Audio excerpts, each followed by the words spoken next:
go. That microphone is on. Welcome, everyone. I'm your host, DrFox2000, and you're watching VolcanoX live stream.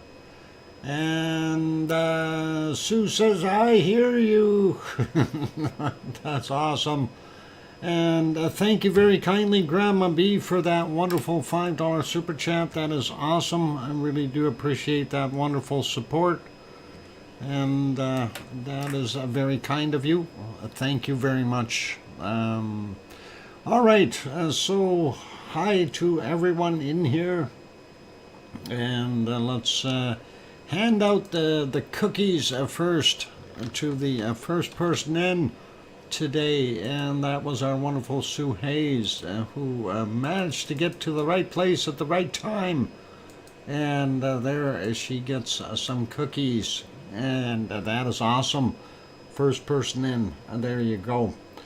Okay, before I get to saying hello to everyone, I just want to throw in a little bit of news stuff here real quick.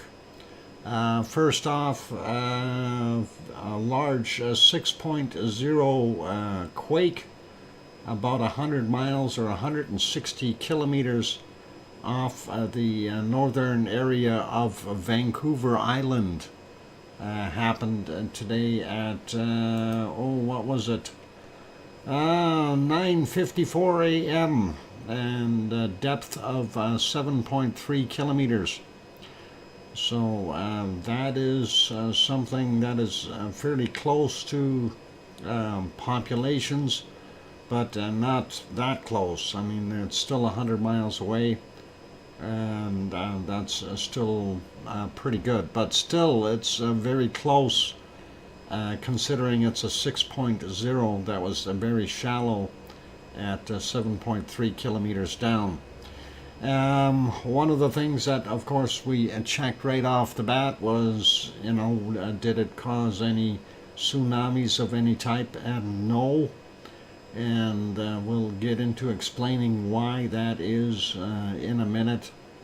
The other thing is we have ash advisories in Alaska, and also all the way down to Vancouver right now. So that is what's happening with our Kamchatka eruption.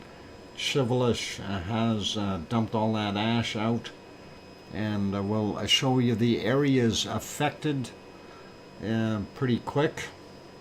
Anyway, we'll say hello to everyone first off, and we'll start out by saying hi to Lizoid and Sarah Miles and Kevin Haynes and Sue, of course, who got the cookies, and Mars 2028, and the Martian has landed. Welcome.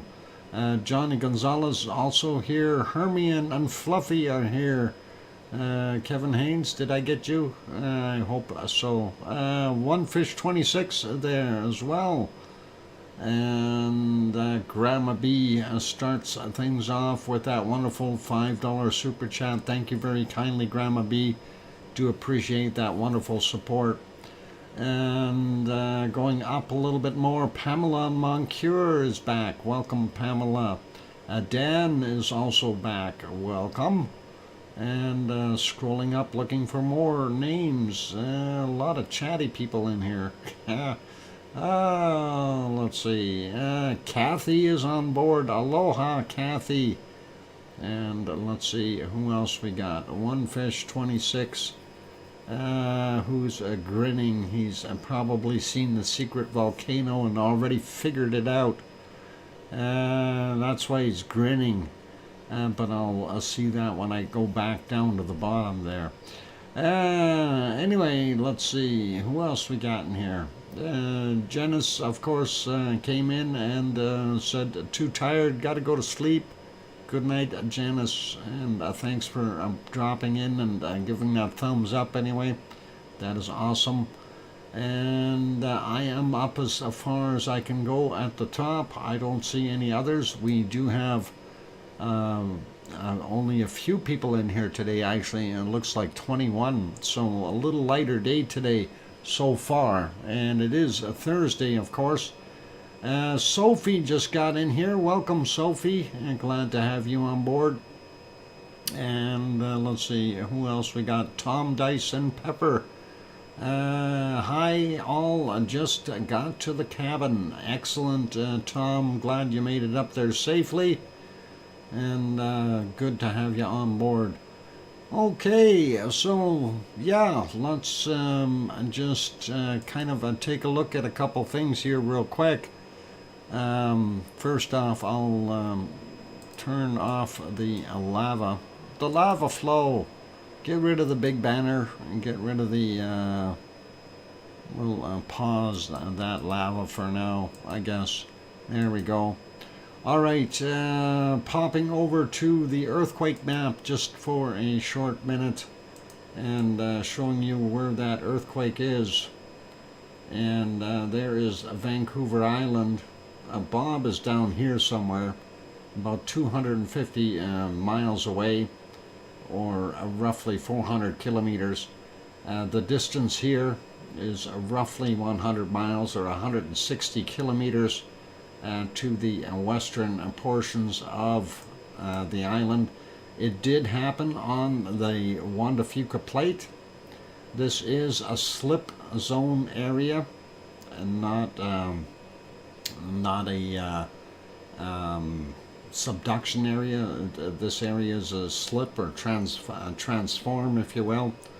So what's happening there is you've got one part of the plate is, let me get the whiteboard working here, just so we understand what's going on. So, I got to draw on the other plate here. So this part is going in this direction, and this side is going in that direction. Kinda. Okay. There is still pressure on it, but that is basically what's happening in that section. Whereas these other ones, they are pushing, and this is subducting here. So these are pushing against each other, whereas the other one is, this one here is basically a transform or slipping or sliding along, similar to the San Andreas fault, where it is just sliding along. Anyway, that's where that quake is. Although that doesn't diminish it too much. If we turn on the street view, it doesn't really show you too much population in the area. Of course, on the western side of Vancouver Island, most of everything is on the eastern side, but there are communities along the western portions. So this, of course, is going to affect everything, including Campbell River, those places, and I'm sure that they would have felt it down here as well, where Bob is, our C&D boy. So definitely, and I haven't heard of any reports yet from Vancouver, but that definitely is there. Now, the fact that that is there and that is moving, that is kind of an indicator that, you know, the rest of everything is going to shift as well. That is a sizable quake, a sizable movement, and hopefully, you know, we won't see too many ramifications because of it. So, very large, again, 6.0. And that happened at 9:54 our time, so it would have been 8:54 their time out there in BC, and it is 7.3 kilometers down, so fairly shallow. And of course, it tells you here it's 238 kilometers southwest of Port McNeill. I don't know why they chose something that's way up here for a destination. They could have very easily just said 160 kilometers to the west of Vancouver Island. I mean, Port Hardy, no, Port Moody or something, Port Alberni. It would have been a lot closer as far as settlements are concerned. But anyway, we'll leave that one be, and I thought that was kind of interesting news to bring up. and that is fairly no, Sophie, as I just explained, it's a transform portion of the fault. That means it slips along. The two plates are basically sliding along each other, not subducting underneath. So that is what's going on there. And you won't get a tsunami from that. And typically not, anyway. And no tsunami issued, no tsunami warnings at all. So that's kind of what we've got going on there. The other news, of course, is the ash advisory. And we'll go here. This, of course, is air met. And from you can see the Shivelish would be around here somewhere, and you can see where they have now shown an area where the heavy ash is sitting, and that is causing some problems for air traffic, not only here, but it has also made its way down into the Vancouver area, not quite Vancouver, bottom end of the U.S. Panhandle. But if we take a look at the other map here, that is what we're seeing right now. So it has gone all the way down to Vancouver. It's actually gone all the way down into Oregon now as well, where the heavier areas are. So all along the Aleutian Islands, and very, very heavy there. And we are still seeing more come out, and most of that fresh stuff is drifting to the west. So yeah, that's quite a bit of SO2 happening real quick there. And I just figured I'd throw that in for news, and that is kind of what we've got going on. Let's go back over here, and let's take a look at Hawaii. It probably won't get to the New York or Washington. You know, Mars 2028, I don't know if it could, depending on which way the jet stream is flowing at the time, it could be picked up by the jet stream and could continue on to eastern portions of Canada and the U.S. So, but not in any heavy intensity. We'll likely see it thin out and be a lot less than what it is on the Vancouver and Washington and Oregon coast areas. So, you know, the further it moves, the thinner it's going to get. For those who need to know, there is a bunny eating right now, and in bunny land, one bunny. So that's good. Glad to see a bunny eating. 5:10 p.m. There we go. And Bunny is sniffing the dispenser or the dome.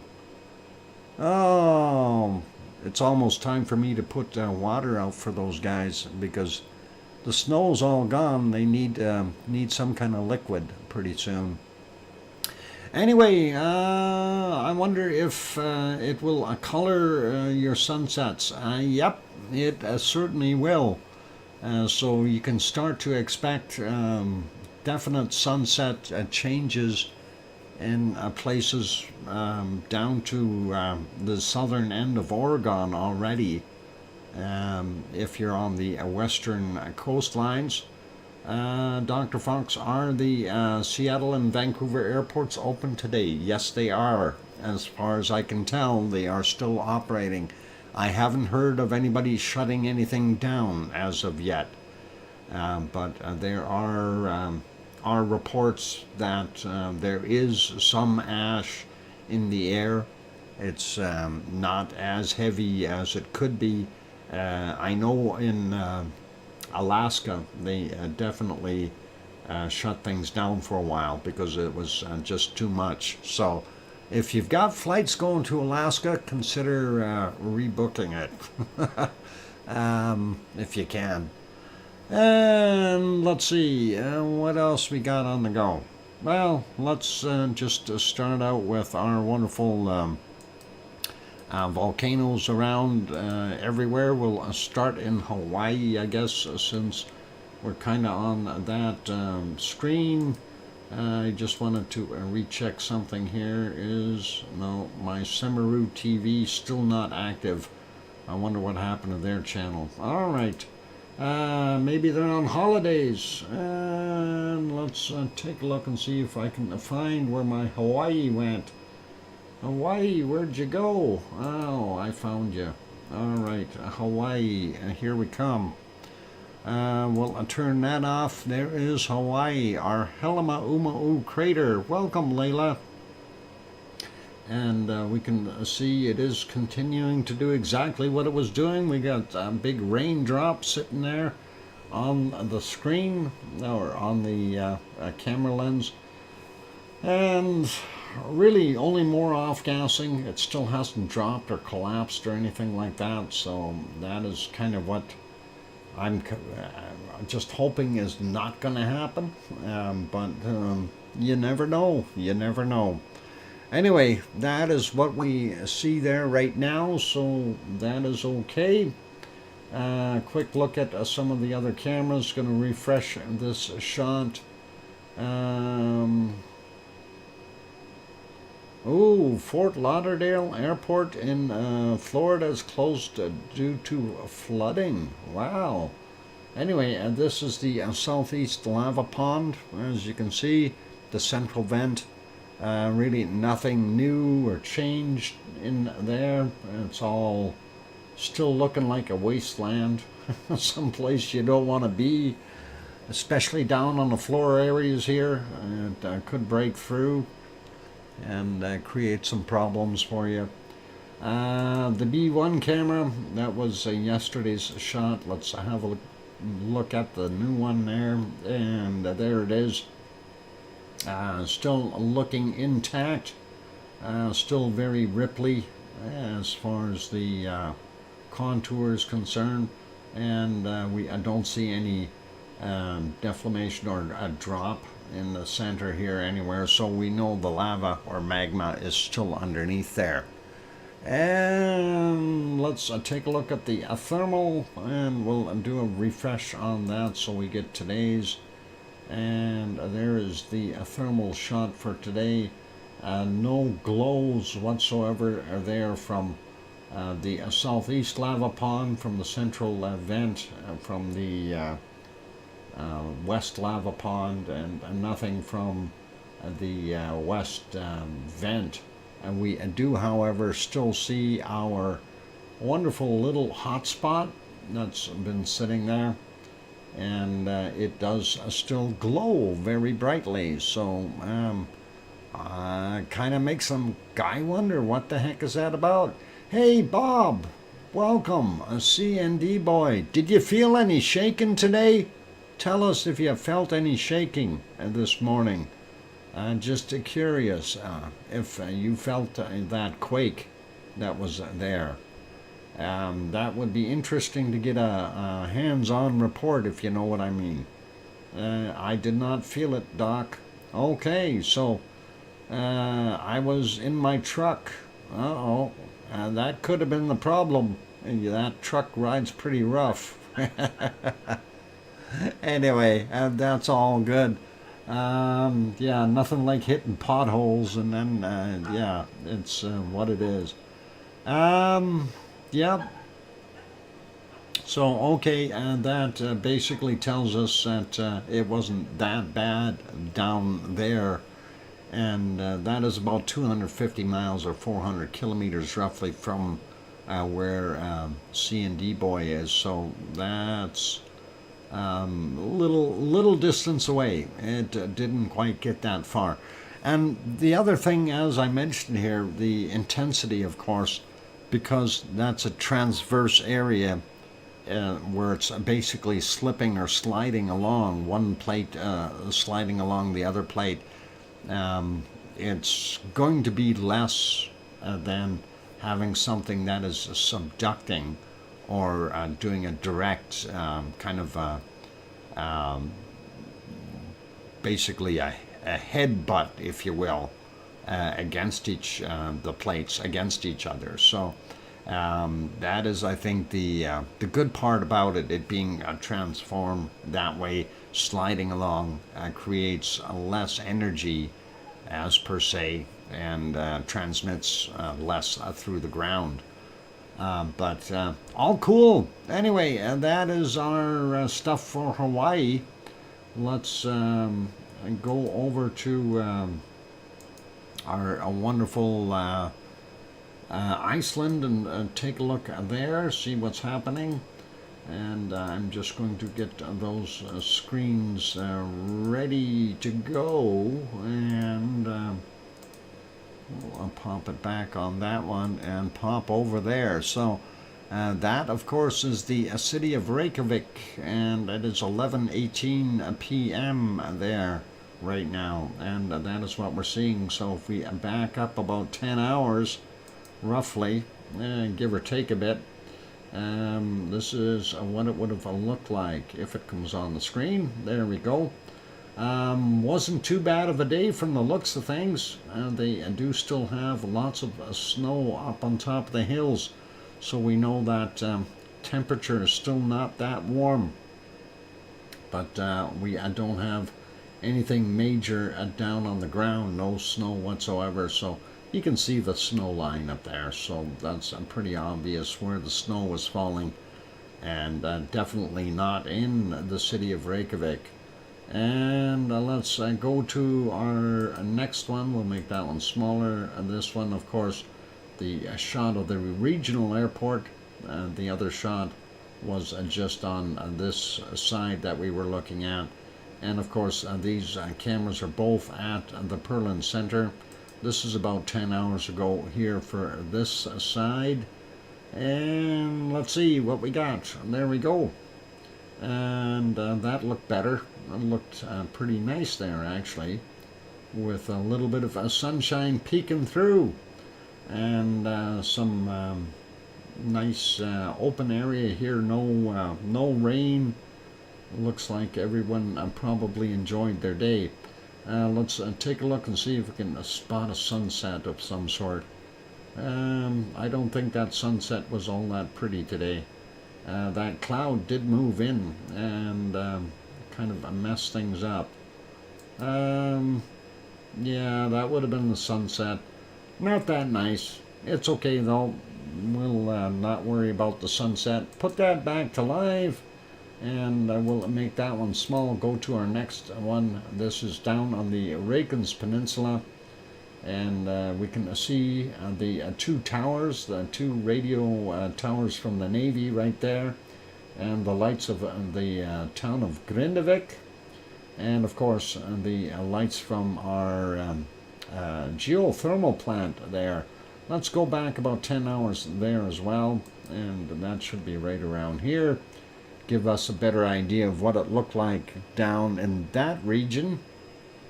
And actually not bad at all for those good people. Again, you can see the town of Grindavik off in the distance. The towers are in there, but the steam is in the way from our steam geyser right there. And the other steam geyser is out in front here, and you can barely see anything. Well, I really can't see anything from it, to be honest. And over there you got the geothermal power plant. That's all cool. And of course Reykjavik is in the background there somewhere, and there is our wonderful Ragnar, and you can just see the top of it through this shot. So that is where Ragnar is located, and that is awesome. And an airplane going by. I wonder where they're going. Anyway, that is what we've seen there. Let's put that back on live. Again, there's those towers, and hard to see because of the steam from that geyser getting in the way of blocking things. Let's make that one small again. We'll go to the next one. We don't see anything, no full moon to light it up. Let's go back about 10 hours. Actually, let's go back all the way and see if we can see Katla. And they didn't have that great of weather over there. It was raining, and there we go.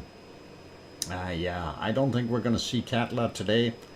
It didn't look too well there. Well, maybe. Let's see if we go ahead a little bit more. Do we see it? No. That cloud was in there, and of course, at certain times, really miserable, and not a very nice day for the tourists either. And let's see, do we see it better? No, still can't see it. Darn it. All right, so no view of Katla today. It is in the background there, though, underneath those clouds, the big ice mound. And, of course, Katla is buried underneath the ice. So that's all good. Let's leave that be. Going to make that guy smaller. And we will go over to our harmonic tremor chart and see what's shaken there. Going to refresh that real quick because I wanted to see if there was any more. Yep. So anyway, this is for Fragrafjord, where our wonderful Ragnar is, and the Siggy Fisher. And as we can see, we had a bunch of little spikes in here, and one that's sizable. So likely some earthquakes in the area, and that we're shaking the sensor a little bit. We see our magmatic chart is starting to increase again and kind of steady out. And our seismic took a dip, came back up a little bit, and is trying to lay steady there as well. Definitely down from what it was a few days ago. So big difference, and don't know if we're going to see any more action there right away. Thanks, Tom, for the 5-minute warning. Let's go up to Askia. See what Askia's got cooking. Nice big spike in there, likely an earthquake in that area that was fairly close and sizable, and a bunch of little activity as well. Again, magmatic, not up very much. Same thing with our seismic, and of course our tectonic is way down. So less movement in our wonderful area over there in central portions of Iceland. Let's take a look real quick and see what the other ones look like. We'll stop at Grimsey's chart first. And where is it? There is Grimsey. And Grimsey had some ups and downs here, and it looked like it went down and shot back up and way back down. Makes a guy wonder what was going on there. Same thing with the tectonic, way down, got real quiet, and then popped back to life a little bit. Not sure what that's going to indicate, but definitely kind of weirdish looking. Don't know what to say with it. Anyway, let's look at our next one, and of course this is from today from Grindavik. So Grindavik definitely seen some interesting upheaval there with our tectonic plate. So I'm wondering if that's where the earthquakes were located. We do see our magmatic and go up and drop back down. Same thing with the seismic, but definitely tectonic action is happening. Real quick look at the other one, which is Kristavik. Of course, Grindavik is to the south west of Fragrafjord, and Kristavik is to the northeast. There's another spike in this one, but that's not at the same time as the other ones were, so we can see the one here and the one there. They did show up on this particular chart, but we do see this has more of an uptick in its magmatic one here, as well as the seismic dropped and then kind of came back to the same level. but in general, we're seeing a decline in tectonic movement as per what we see on this graph. So that's kind of what we got right now. Let's get it back up to Fragate Alfio. And what we will do is take a break right away. I'm going to pop it onto the earthquake map, though, just so we can take a look and see how many earthquakes we did have today. And there we go. There's our earthquake map, and it definitely shows an increase in quakes, especially down in our Reykjanes Peninsula area. Lots and lots of quakes down there. Notice there's a lot less in this central region and very little up top here. A few little stacks, if you will. Those are 2 or 3 or 4 all together in one spot, like right there as an example. Well, let's do these ones up north here first. I still have a minute or so. Hard to tell how much time I have because nobody's chatting, and I use the timestamp clock in the chat.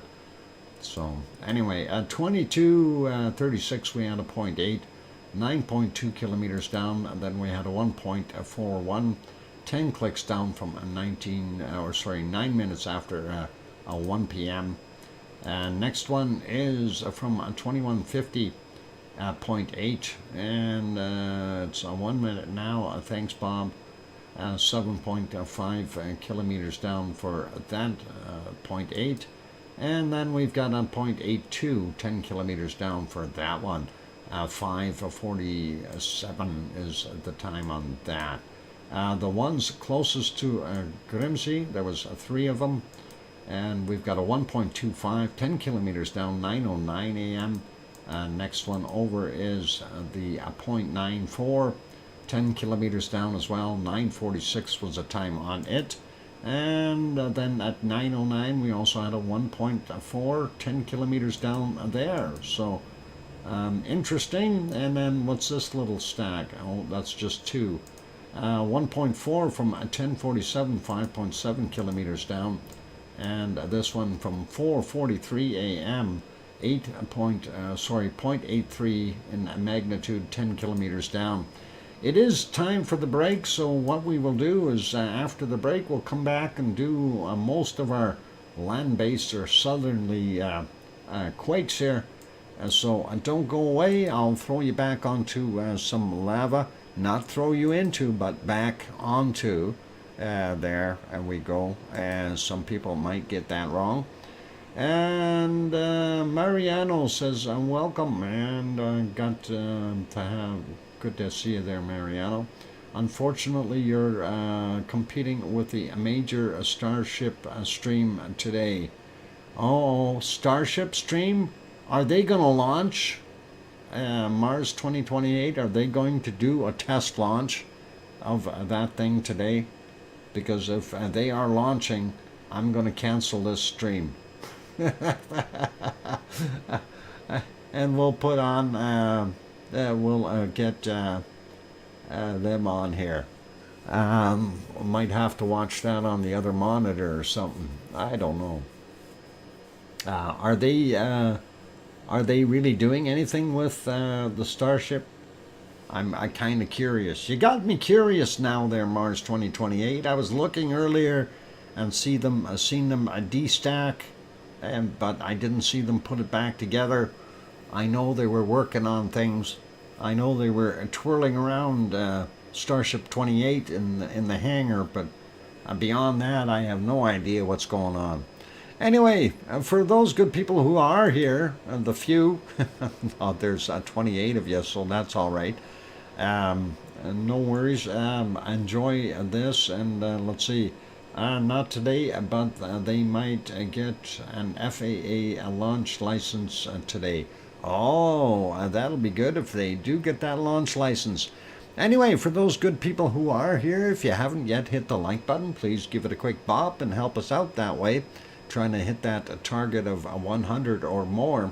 Also, if you're not subscribed yet, sitting on the sidelines peeking in, consider subscribing if you haven't done so already.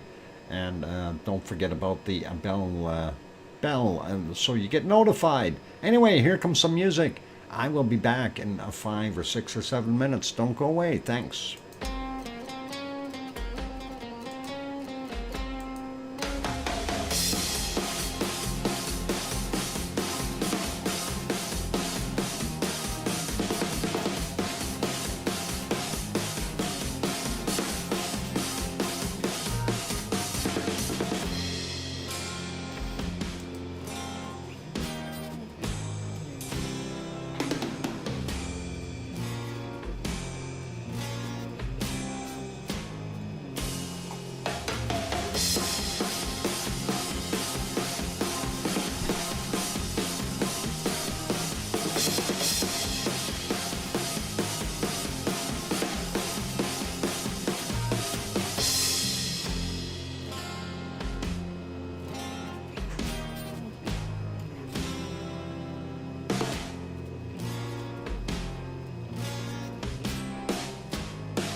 And the microphone is back on again, since it didn't get turned off properly last time. Thank you for the welcome backs from Hermione and Sue and Kevin. And I hear you, DrFox2000 from Sharon Stewart. Oh, thanks, Thor. Welcome, and appreciate that. Welcome back as well. That is awesome. And let's see, what do we got going? Well, let's put our lava on hold again, and we'll get back to our earthquakes in Iceland, and we will continue. Kerchunk, time card punched. Welcome back. Thanks, Cookster. Appreciate that. Anyway, we did the ones up here in the water. Let's go down and take a look around here, the bright. Only a 3 over there today. 1.78 from 1112, and that was at 5.1 kilometers down. 1.1, 6.6 kilometers down from 1652, and a 0.9 from 5.2 kilometers down. 13 minutes after 11 a.m. for that. Nothing around Askja itself, and that is very quiet. So don't think that volcano's going anywhere. They don't usually go anywhere once they're quiet. Just sit there. Anyway, 0.7, 11.8 kilometers down at 2:08 a.m. for this guy. And there's a Bardabunga, and we have a 2 over here. This one is a 1.85, 2.6 kilometers down, 4 minutes after midnight their time. And a 0.64, 4.4 kilometers down from 10:05 this morning. So that's what we've got happening there. Then we see a few over here, small ones, 0.62. 8.6 kilometers down, 3:38 a.m. for that one, a 0.41 in magnitude, 2.6 kilometers down, 9:03 a.m. And from 5:21 a.m. a 0.57, 8.7 kilometers down. Moving over a little bit more, let's see what we got. Let's do the ones here at Katla first. We have 2 small ones. 0.45, 135 meters down, 7:46 a.m. likely ice movement. And this one here, also likely ice movement, 0.83 from 6:19. And let's grab that 1.4 while we're here. And that is just to the north of Eyjafjallajökull. And I like that name now. 2:47 a.m., 1.4 and 6.5 kilometers down for that. Let's take a look at these other ones here, and this strange area here. Not sure why they're happening here, but let's take a look. And that is a 0.6, 648 meters down, 8:01 a.m. Next one is a 0.65, 600 meters down as well, 602. At 6:01 in the morning. At 5:17 we had a 1.23, 2.2 kilometers down. At 1:45 a.m. a magnitude 1.39, 2.1 clicks down. 1.4, 2.5 kilometers down from 152. 1.11 from 3.8 kilometers down, 5:05 a.m. This 0.26, 2.7 kilometers down from 5:28 a.m. And this little 2.9 by himself, 11.9 kilometers down, and that came in at 5:46. And let's zoom back out a little bit. We got the 1.4 there. Let's grab these 2 down here before we forget them. 0.4, 5.2 kilometers down from 1718. And from 1805, a 0.5, 4 kilometers down. There we go. And let's go back up here. And this is Hekla. We do see a 0.33. 8.4 kilometers down, and that is 2:41 a.m. And there's a couple stacked here, 0.27, 7.3 kilometers down from 1:28 a.m. The other one is a 0.5, 8.1 kilometers down from 1:22. And let's grab this 0.8 here on the coastline first, 5.2 kilometers down, 14:49. Next one is a 0.16, 10.3 kilometers down from 5:17. Then 6:32, we had a 0.9, 6.6 clicks down. Next one over 0.4, 8 kilometers down from 18:23. This 0.06, very small, 5.1 kilometers down from 9:17. And everything seems to be in little stacks today. 12:34 p.m. we had a 0.42, and that is a 7.6 kilometers down. The 0.49 was 10.7 kilometers down, came in at 13:55, and a 5.2 kilometers down from 12:57. And let's see what our next ones are. Another group. We'll do this 0.2 up here first. 5.2 kilometers down, 16:56 is the time on it. Then a 0.16, 1.4 kilometers down from 1:31 a.m. A 0.82, 1.1 kilometers down from 2:36 in the morning. A 1.39, 1.1 kilometer down, and that is from 2:21 in the morning. Another 0.06, very small, 2.1 kilometers down, 1:33 a.m. A 0.1, 5.2 kilometers down, 10:22 a.m. And 1:33 a.m. a 0.4, 5.3 kilometers down for that guy.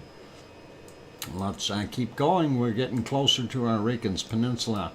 0.2, 6.1 kilometers down, 18:46 for that guy. And this is, hang on, let's see if we can get on the right ones here. There's a 2 in here, a 0 from 1.3 kilometers down, and that came in at 2:41. The other one is a 0.9 from 22:39, and it's a 1.1 kilometer down. Now we're getting into a bunch where we had that swarming before, and it seems to be there again. Let's just grab this 0.5 down here. 8.3 kilometers down, 22:19 is the time on it. Then this 0.35, 5.8 kilometers down, 11:15. To a 0.21, 3.9 kilometers down, 12:03. And then we've got a 0.06 again, 6.7 kilometers down, 14:32. 0.71, 2.7 kilometers down, and that is 1:22 a.m. 14:37, we had a 0.38, 4 kilometers down. From 12:04, we had 0.32, 3.4 kilometers down. 0.38 from 9:53, 3.4 kilometers down. 0.18, 2.9 kilometers down from 2:41. At 2:02, we had a 0.07, 2.8 kilometers down. A 0.54, and that was a 4.1 clicks down, and that was 11:58. And then we got at 11:41, we had a 0.64, 4.4 kilometers down, and the last one in that group, 0.93, and that is from 4.1 kilometers down, 13:50. And that is kind of what we've got going on there. Next one over, and that is from 1409, 0.67, and that is 6.1 kilometers down. We're getting closer to, this is Krusevik right in here, so some of these may have caused our larger spikes in that area on the chart. 0.88, 6.3 kilometers down from 352. And then we've got a 0.61, 3.9 kilometers down from 9:25 a.m. Next one is a 0.95, 5.3 kilometers down, 1:46 this morning. And here's the one I'm suspecting gave us our bigger spike there. But it's, I don't know if it's at the right time. 17:54 is the time on that one. Maybe for the one that we've seen at Krusevik, that's the right time. 1.5 in magnitude, 7.1 kilometers down. Next one is a 0, 4 kilometers down, 6:09 a.m. And there we got 2 or 3 stacked up. That is from 5:53, 0.37, 4 kilometers down, showing on top of there. 0.4, 4.3 clicks down from 126. And let's just zoom in here. Let's see if we can find the other one. No, there's actually a 3 right there. 0.27, 1.4 clicks down, 5:55. And the 0.09, 3.9 kilometers down from 5:54. And the other one was from 5:53, that 0.37. So kind of all in one little stack. And then looking at this is our outline for our Frækadalsfjall area, of course. There's where Ragnar's located right there, and the Siggy Fisher right there. But we don't see any quakes in Frækadalsfjall. We do see a quake over here in Grindavik area from 6:38 a.m. 0.3, and that is 4.8 kilometers down for that one. Sliding further out onto the peninsula, we do see a 0.08, 4.7 kilometers down, 6:23 a.m. This 7:39 a.m. we had a 0.88, and that was 5.4 clicks down. We've got another 0.8 there, 1.3 kilometers down from 21:23. A 0.72, 5.7 kilometers down from 10:03. And looking at this 0.3, 5.7 kilometers down from 21:28. And then a 1.2 in magnitude, 6.1 kilometers down, and that came in at 21:26. And that's all she wrote for quakes. Oh, no, we got one more out in the water, brand new one from 22:49, a 0.7, 6 kilometers down. Now we're done. All right, so and that is all our quakes for Iceland today. And interesting, yeah, what? I drove 150 kilometers to pick up the trailer, and the gate is locked. Just perfect. Not. Now waiting to see if someone comes to open for me. Supposed to be in Hamburg by 8 a.m. in 6 hours. Not gonna make it. Uh-oh. Uh-oh. Drive through the gate, Thor. Drive right through the gate. No, I'm kidding. Don't do that. That's okay. Anyway, let's take a look at what else we've got in the world. And let's go over to our Azores real quick. Of course, that is the conditions there right now. We do see the lights of Pico Island over there. We are on the island of São Jorge or São Jorge, and there's one of the villages. And of course, the bright lights is down at the harbor. The other shot, of course, is the cove that we always look at. And what we're looking for here is how much white water is splashing to see how rough that ocean is. And it doesn't look overly bad. I did have a quick peek earlier. I didn't see any huge tsunami waves or anything, so we'll leave that be. Let's take a quick look at our volcano mapping, and we see the one from yesterday, the 2.0, but we don't have anything else from today. This map is strictly for São Jorge. So let's take a look at the other one. I am going to refresh that, and we'll see. And it shows one quake, and let's see where that is. and make that a little bit bigger so we can see it, and get rid of these fancy things. All right, so there's sorry, Tercera, and this is down there 19 hours ago, 2.1, and that is surface quake happened at 4:30 GMT or UTC, whichever you prefer. And that is kind of it for there, so they didn't have anything too wild or wacky. Of course, just so you know where the Azores are, this is Portugal, Spain, France, England, Ireland, North Ireland, Newfoundland, and Sue over here at Cole Harbour, again, waving to us. Yay, Sue! And nice to see that. And that is awesome. And then we have, of course, the rest of the United States as we go down there. And well, let's go up here. Iceland, there's Eurakan's Ridge going down to here, and then they call that the Mid-Atlantic Ridge going all the way down. East Azores Fault is going this way, and that goes to about here. So that's what we've got on this map. And you have 3 minutes. All right, let's see. What can we do in 3 minutes? All kinds of things. Trouble. We can go take a look at some volcano gray screens. How about that? Would you like to do that? Isn't that lovely?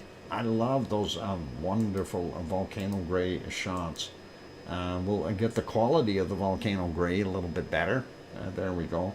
And if we go back a little bit in time, we can see there is a volcano underneath there, and it is kind of off-gassing, and it's called Popocatépetl, and that is about 70 kilometers south of Mexico City.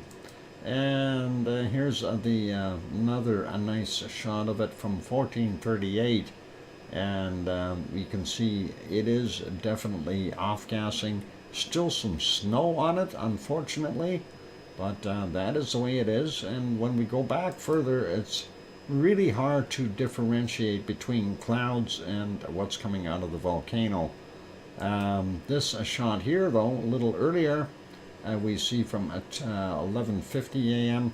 We do see some off-gassing happening, and the earlier we get, we can see a little bit more. I did watch this earlier this morning, so 11:09 a.m. definitely been pluming. And if we go back a tad bit more here, this is from 10:14, another one, and it did keep on doing that. So let's see if we can find some more here. This one was a little bit earlier, but also some more cloud hanging around, 9:07 a.m. And it's been a busy volcano otherwise. This should be, yeah, not much there. Let's see if we can find it. There it is. This plume at just about 8 a.m. and that's what we had there. And prior to that, we had our golden times, but they got messed up by a bunch of stuff called clouds. So earlier, we did see that plume. I don't know if we're going to be able to see it much. Right about here, maybe. Yep, at 6:01 a.m. And that is actually a little faster moving than normal. So it's got a little bit more energy. During the night, it was going off a little bit. You could see the occasional lava spatter coming out from underneath the cloud work, but unfortunately, too much cloud. Anyway, it's time for a break, you guys. That is it for Popocatépetl anyway. Oh, we can see the snow. It got more snow. Oh, no. Oh, boy. Anyway, we'll go take a look at Fuego after the break, after the bacon seeds. So that is what's coming up next. I'm going to throw this lava back on here and throw some music on for those good people that are here. If you have not yet subscribed, consider subscribing. Also, if you haven't yet hit the thumbs up. Give that a quick whirl as well. And on that friendly note, I'm going to be back in 5 or 6 or 7 minutes with bacon seeds. So don't go away. I'll be back.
that microphone is back on. Welcome back, everyone. I'm your host, DrFox2000, and you are watching a VolcanoX live stream.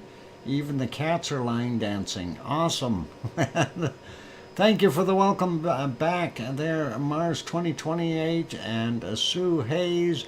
And I hear you, Dr. Fox 2000, from Sharon Stewart. And wow, that is awesome. We have a wonderful gift from our good Thor. He gifted a 5-pack. Thank you very much, Thor. And looks like Sue Hayes got one of them. Sasha got one. Maria, that I haven't seen for a while, got one. And Michael Hill. And Tom Turtleson, congratulations to those who received those. That is awesome and very cool. And thank you, Thor, for gifting that 5-pack. That is awesome. Nice to see that a few more people have got memberships or got them back. And that is really awesome. So, yeah, Sue, you could got those extra emojis again. That's awesome. And that is cool. So Sasha too. That is very nice. All right, let's leave our lovely lava. I'm going to pause that, and we will go over and take a look at bacon seeds. Mon DJ says, hope all is good there. Some big earthquakes in Canada. Yep. That 6.0, we already mentioned it earlier. And it is definitely off the about 100 miles off the west coast of Vancouver Island.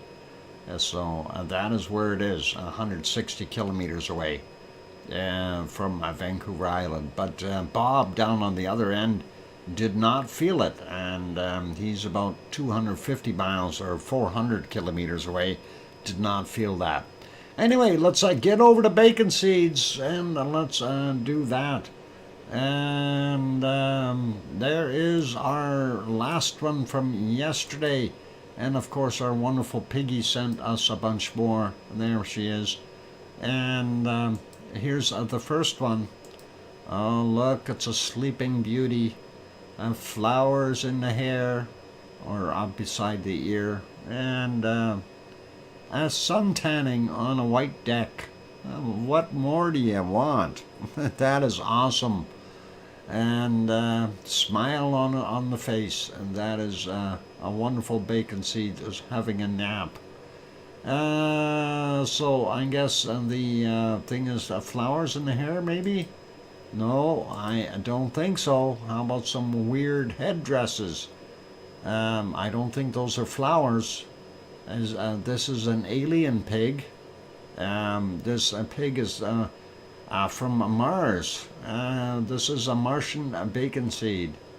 No, maybe? I have no idea. Right color anyway, as far as the antennae are concerned. Mars 28, have you seen any of those there on Mars? Anyway, just kidding. I don't know if that's a Martian or not. Next one, let's have a look at this. Uh-oh. Look at the evil grin on this one's face. Yeah, okay, that is not one of ours. Okay, excellent. What about this one?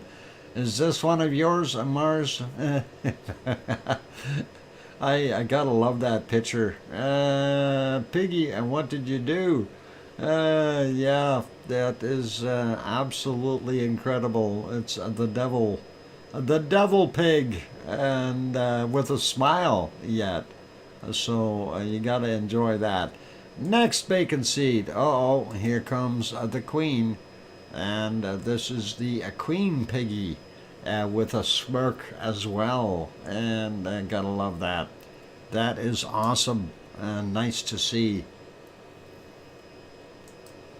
Next one. Oh, another queenish type of piggy, or maybe that's a princess. That is nice. Always nice to see them. Let's see. Let's see what else we got. More princesses, perhaps. Uh-oh, and this one is wearing, I don't know, is that a medieval hat or is that a dunce cap?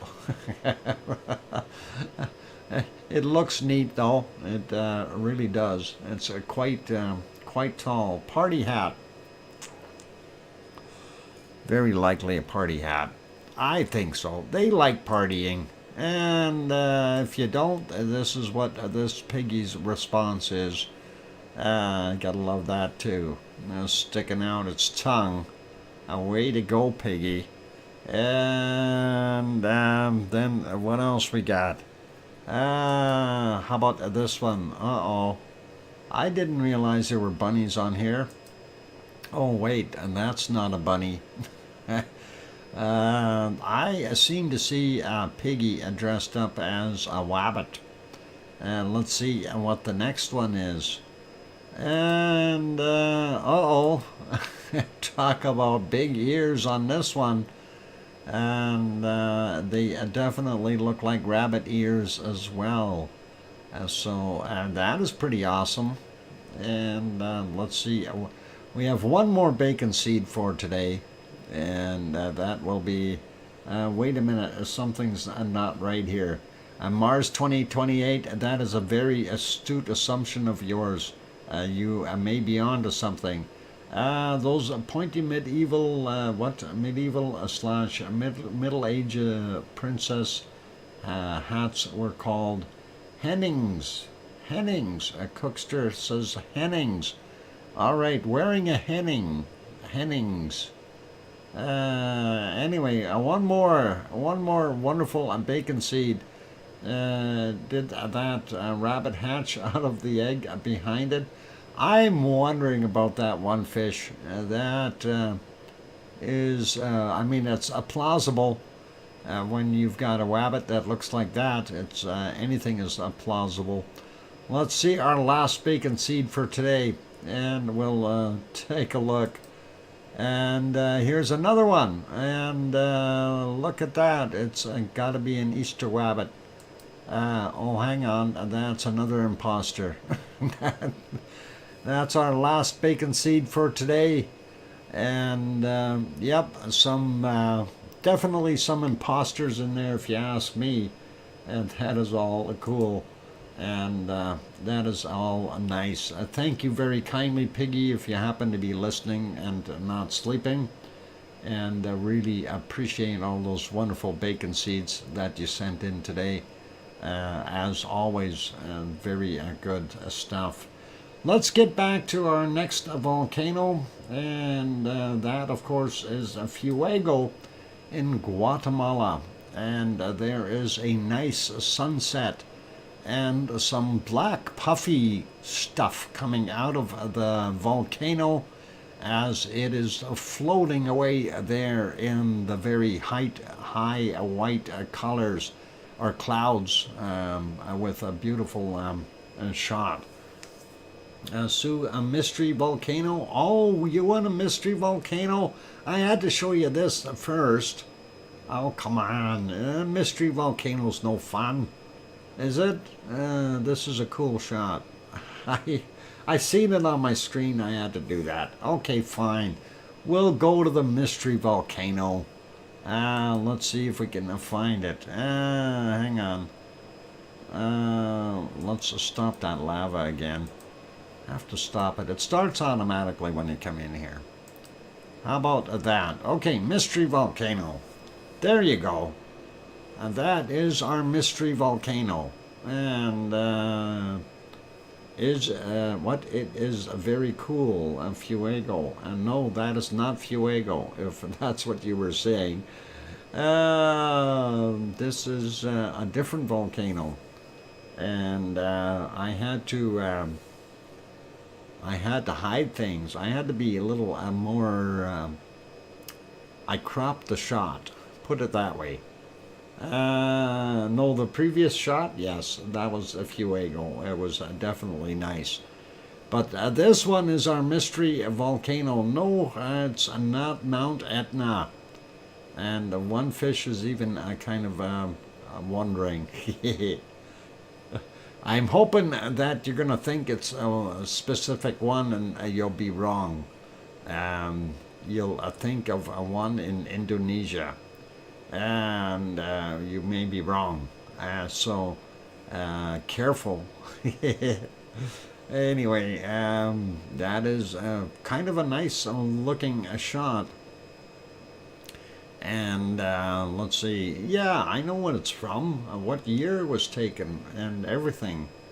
So I can't tell you, but it is a very interesting picture. So hopefully hints. Well, I gave you a couple already. It's it's not the one that you're thinking in Indonesia. And let's see, and what other hints can I give you? Boy, what can I give you for a hint that is not gonna blow it?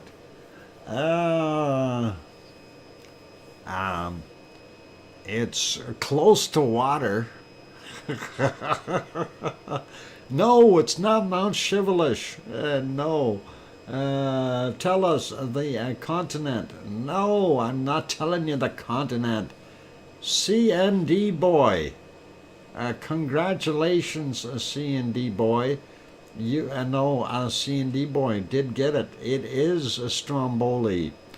And I was hoping everyone was going to say that it is that it was a Krakatau, because Krakatau definitely had pretty close to this.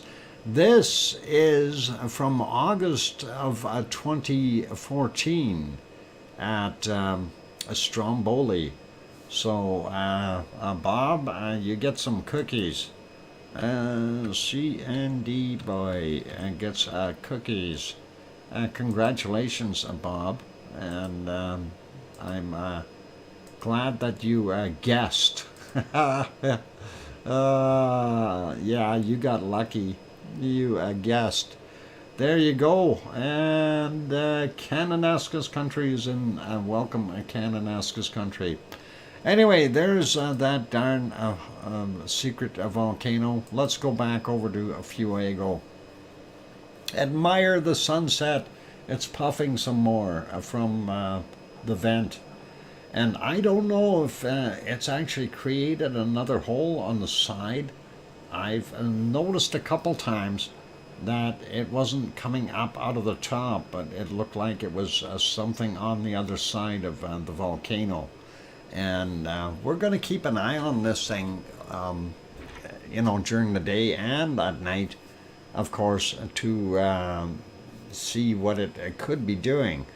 And there's a couple times now when I've seen it where I thought it looked a little bit odd. And I think that maybe we do have a hole, or the vent on the side is partially broken or something. Who knows what the scoop is, but maybe a parasitic vent that opened up, or some weakened material, and it just happens to decide to blast out of the other hole, and that is a possibility as well. Anyway, that is what Fuego is looking like, and that is actually pretty nice. If we go back during the course of the day, well, it's hit and miss. This was about an hour ago, and actually 45 minutes ago. If we go back in here, we see billowing of lots of dark matter, but we are not seeing anything other than the clouds in the way. And you can see, actually you can see it, and that happened a little earlier there. That it was a very large eruption of some sort, but it was in the clouds while it did it, so it's very, very difficult to say what happened. And to me it looked like it was a very large eruption. If we go back further, we do see some plumes every now and again. That could be the primary event may have plugged with lava and forced the dome, forcing an eruption off the side. That's kind of what I was thinking there, Mars 2028. And of course, we can have things like that happen. And like I was saying earlier, if it weakened that area in previous eruptions, because some of those heavy bursts coming out of there, the pipe may not have been big enough for it, and it may have caused it to pop up and out. So who knows? We're definitely going to keep after it, though, to try to figure out if there is a new hole in the side of it. See, when we're seeing it here, we do see the wind blowing it, and it almost looks like it's not coming out dead center anymore. It's going off to the side, which is kind of unfortunate. I was hoping that we'd continue to see it come straight up and out.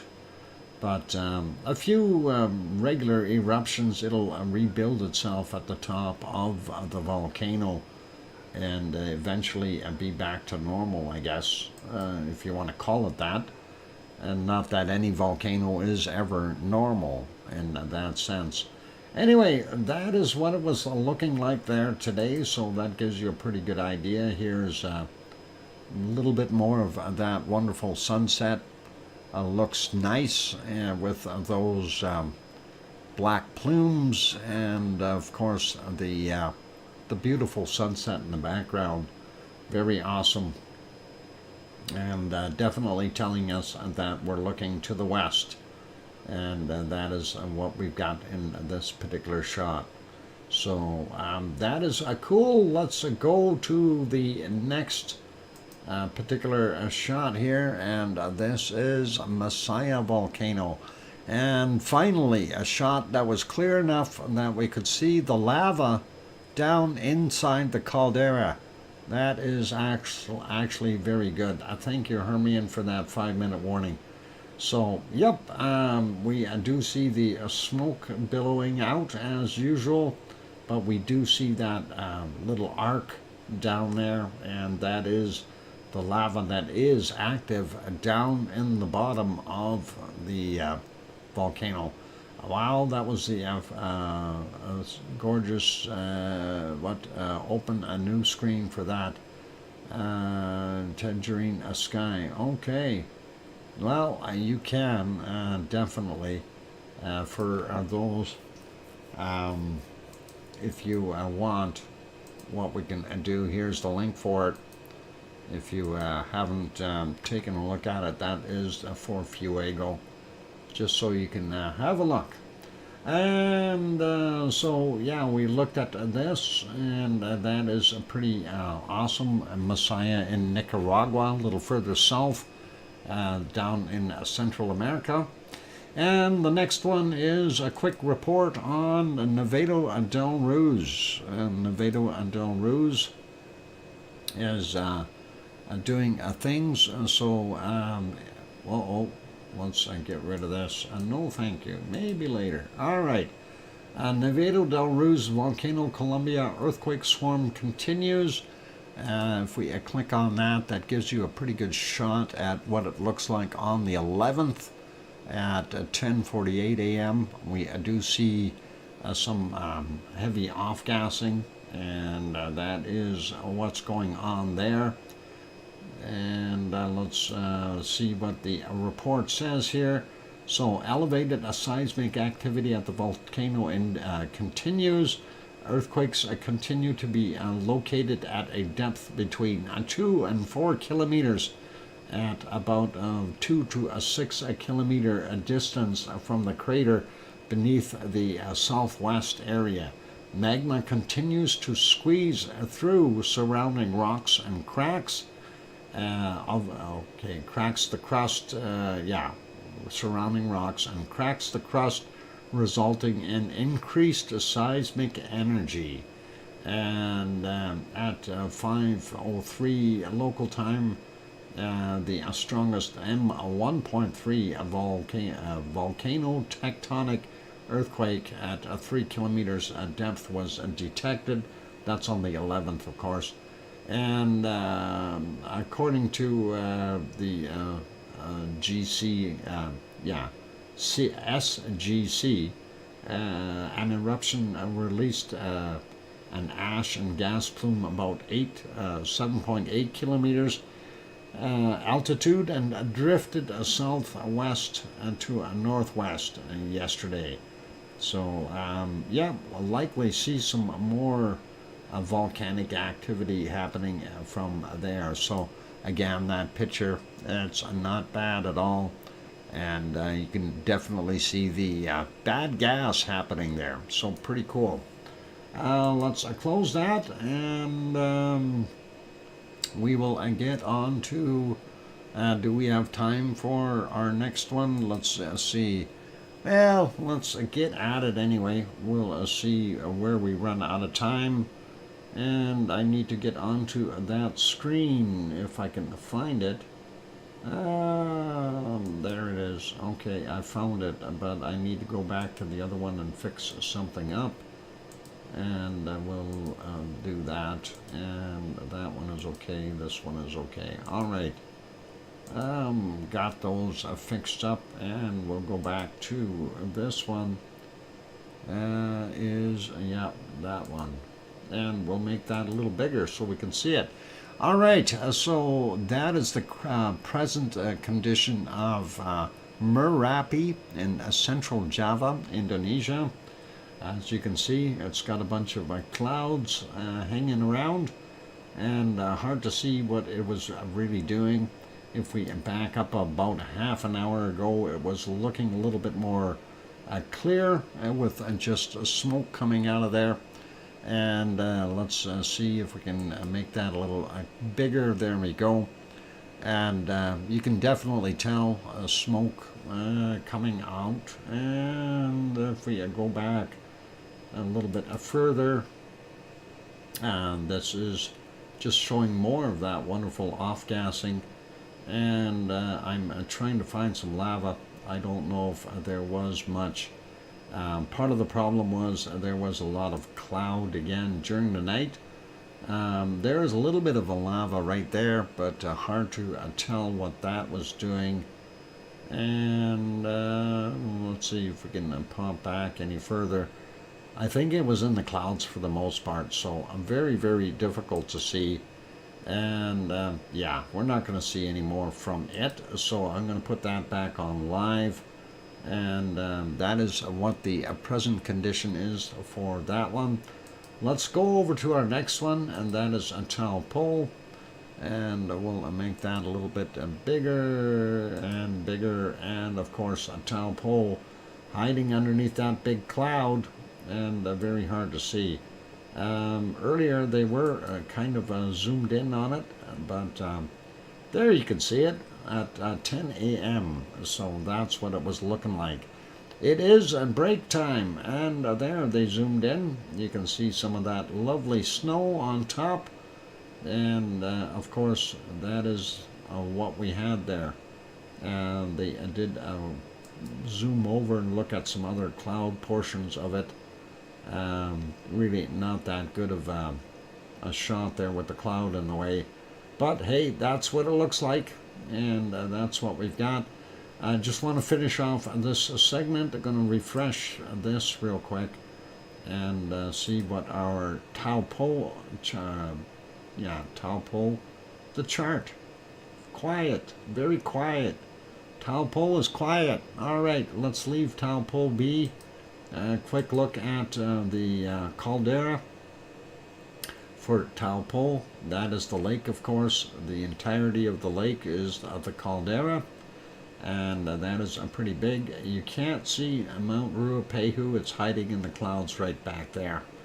But that is what we've got there today. So that is it for all what we got. Juliana, welcome. I'm glad to have you on board.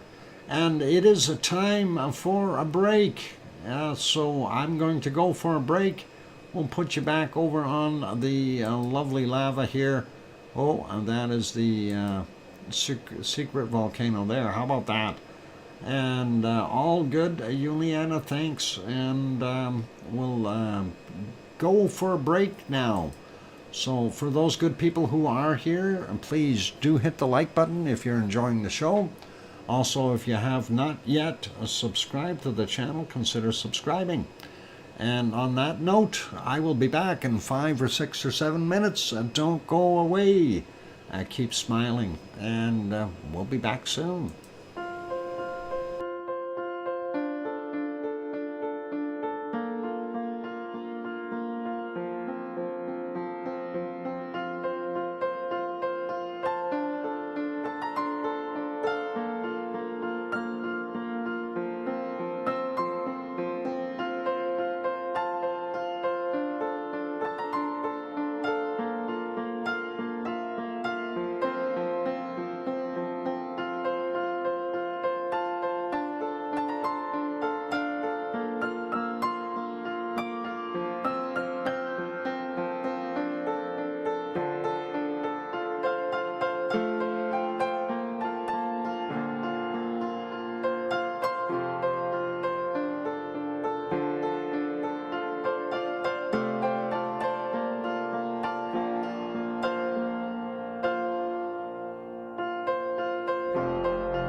Single Select has so many perks.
And the microphone is back on. Welcome back, everyone. I'm your host, DrFox2000. You're watching a VolcanoX live stream. Thank you for the welcome backs. I'm Mars 2028 and Thor. And probably I Hear You, DrFox2000 by Sharon Stewart. Maybe. If she can type that quick. Thanks, Kevin. I appreciate that. Thank you, Sue, as well, and that is awesome. There, and some other sounds. Oh, you heard that? Oh, the triangle thing. And thanks, Kimmy Lambert. Hi, good to see you. Hey, did you get my email the other day of that link that you were looking for? I hope you did. Anyway, all good. And let's carry on with thanks, Cananascus Country. Yeah, that was weird. I was trying to find something, and since our wonderful Semaru wasn't showing up on the other one, I wanted to see if I could bring up a different stream to show Semaru real quick. So we do have one. And we'll just pop over there and just have a quick look at it. There is Semaru and their camera all close up and everything. And looking at it, it has clouds in front of it. And hard to see with clouds. If we get rid of the clouds, go back a little bit, that's what it looked like earlier. You can definitely see it was smoking some up top. And let's see if we can find one of those eruptions, and that would be somewhere around here. There's one of them, and definitely in the wee hours and doing its thing. And what is this? Good boy is okay. Alright, welcome, good boy. Message retracted, okay. Anyway, that is what we've got going on there right now, or had going on there at 5:49 a.m. their time. And of course, they're already in the future.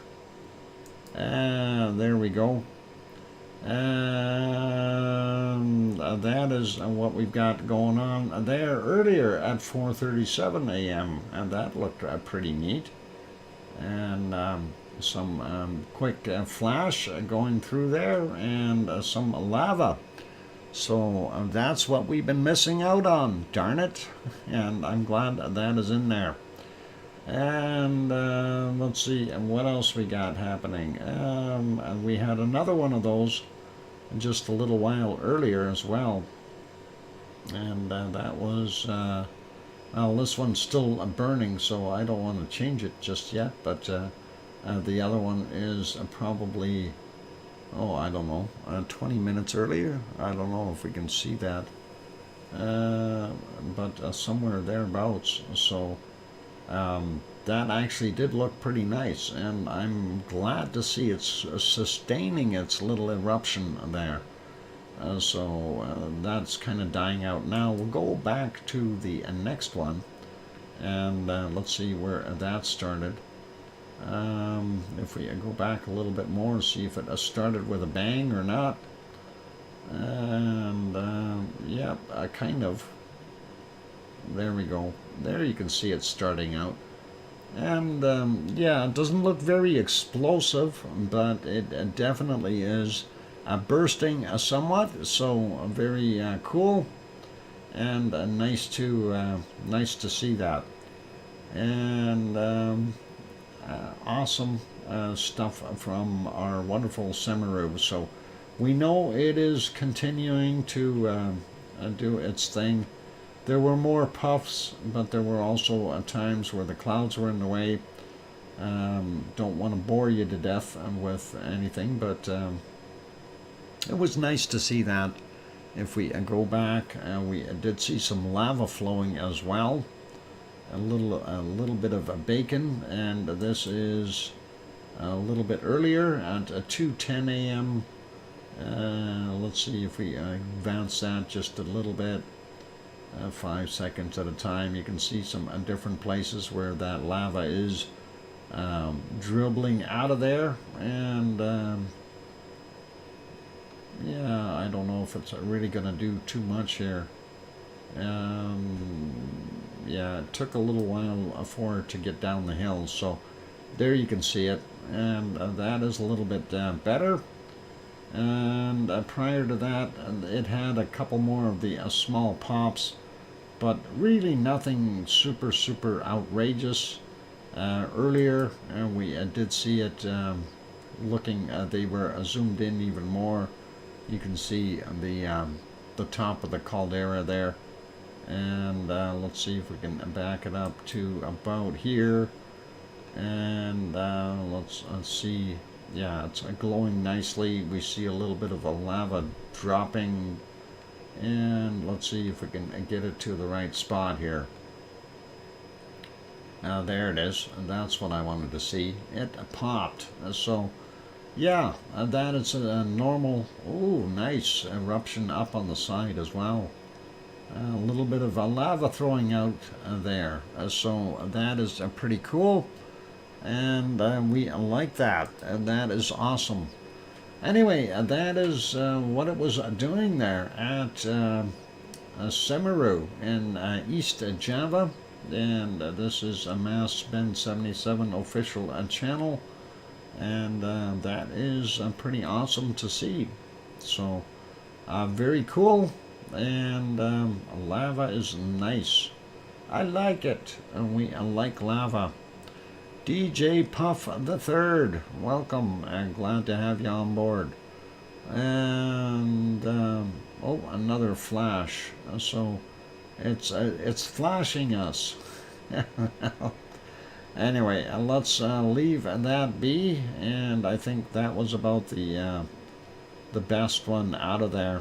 So we'll leave the rest be, and we'll go back to our other stuff. And we'll carry on with the next volcano set. Actually, I think it's a time for me to read the volcano report. What? There's a name I haven't heard in a long time. Oh, DJ Puff the Third. Oh, okay.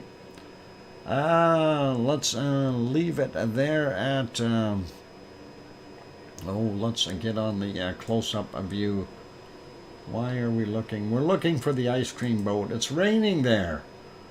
It's raining. I think the ice cream boat is inbound. I'm not sure. It looks like it's getting bigger.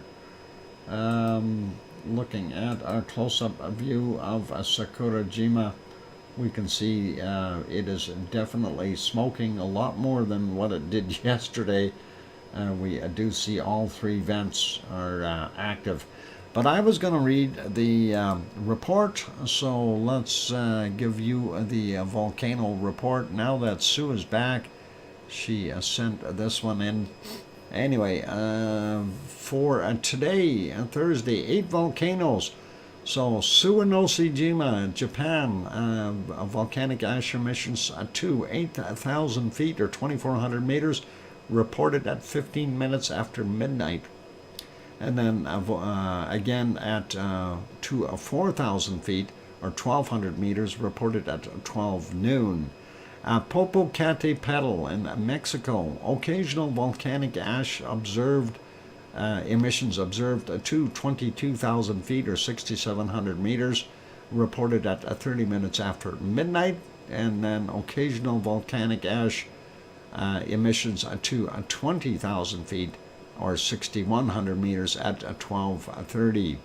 Sangay in Ecuador, volcanic continuous volcanic ash emissions to 21,000 feet or 6,400 meters, reported at 3:15 a.m. And then a possible volcanic ash emissions to same height again, 21,000 feet, 6,400 meters at 14:45. There we go. And Nevado del Ruiz, we already looked at that, and we'll continue with that.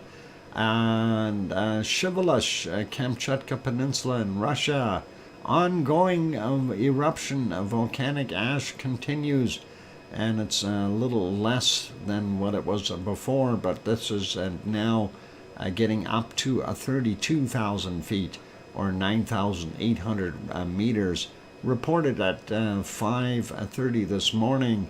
And then volcanic ash emissions continuing to the same height, reported at 11:30 this morning. Semeru, East Java, Indonesia, volcanic ash to 13,000 feet or 4,000 meters, reported at 6 a.m.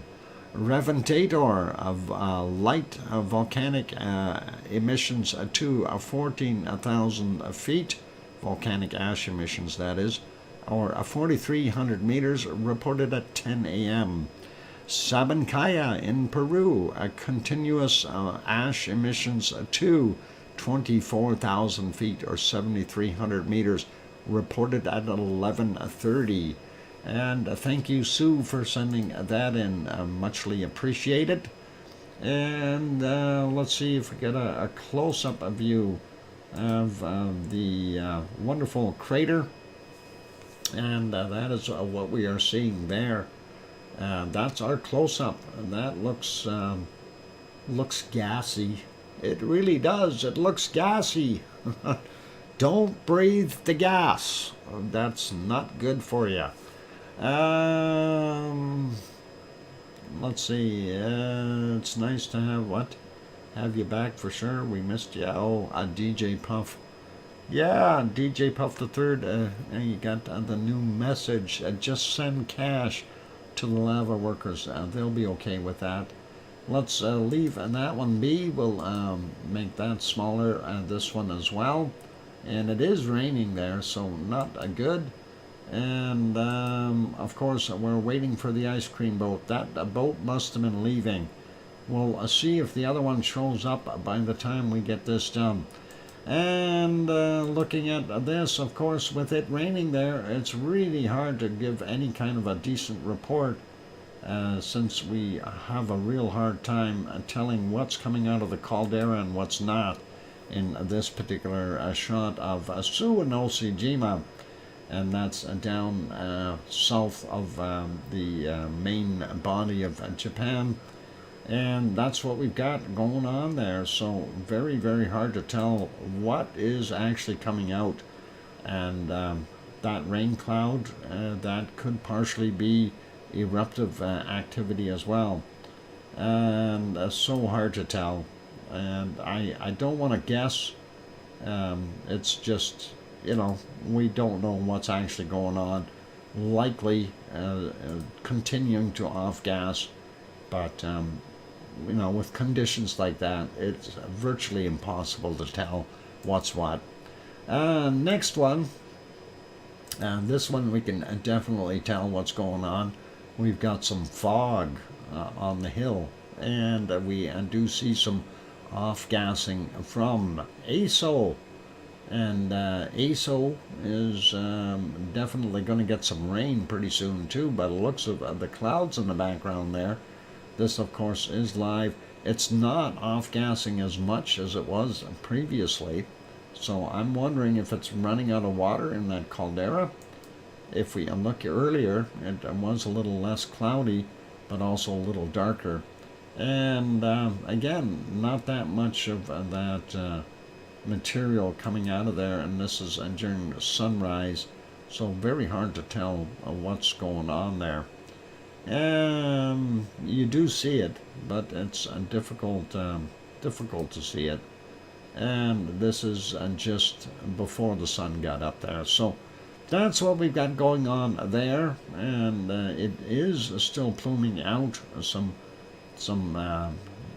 I guess we call it water vapor as well as SO2 gas, because it definitely is got some water in the caldera and definitely has gases in there. That is the present view right there. So let's leave that be. Will that bus hit? No. Oh, he did a nice parking job. He must have a camera in the back of that bus. Awesome. Okay, so let's leave that guy be. We'll get to our next volcano, and that is Asama. Asama is about 100 kilometers to the west of Tokyo, and it is off-gassing. We can see a plume coming out of there. As far as heavy, no, it's not doing a big job. If we go back, say about half an hour to an hour, somewhere thereabouts, we can see it was continuing. And even further back, this is about 3 hours ago, we see those alien beams in there again, but still doing the same thing. So really not changing much. This is at 5:06 a.m. Really nothing major coming out of there, and this is at nighttime. Very little off-gassing happening. So that one may be going back to sleep, and we may not have to look at it after all. But nice stars in the background. I like that. That looks pretty cool. And let's see, where are we now? Yep, that is at 1:52 a.m. We can see just a little bit of off-gassing and lots of stars. That is pretty awesome. Oh man, if this one blows, it would shut down Tokyo Airport. That would cause problems all over the world. It certainly would there. It certainly would. Especially if it blows big time. That is a real concern. Anyway, let's get back and take a look. Still no ice cream boat visible. So maybe the rain is keeping them away.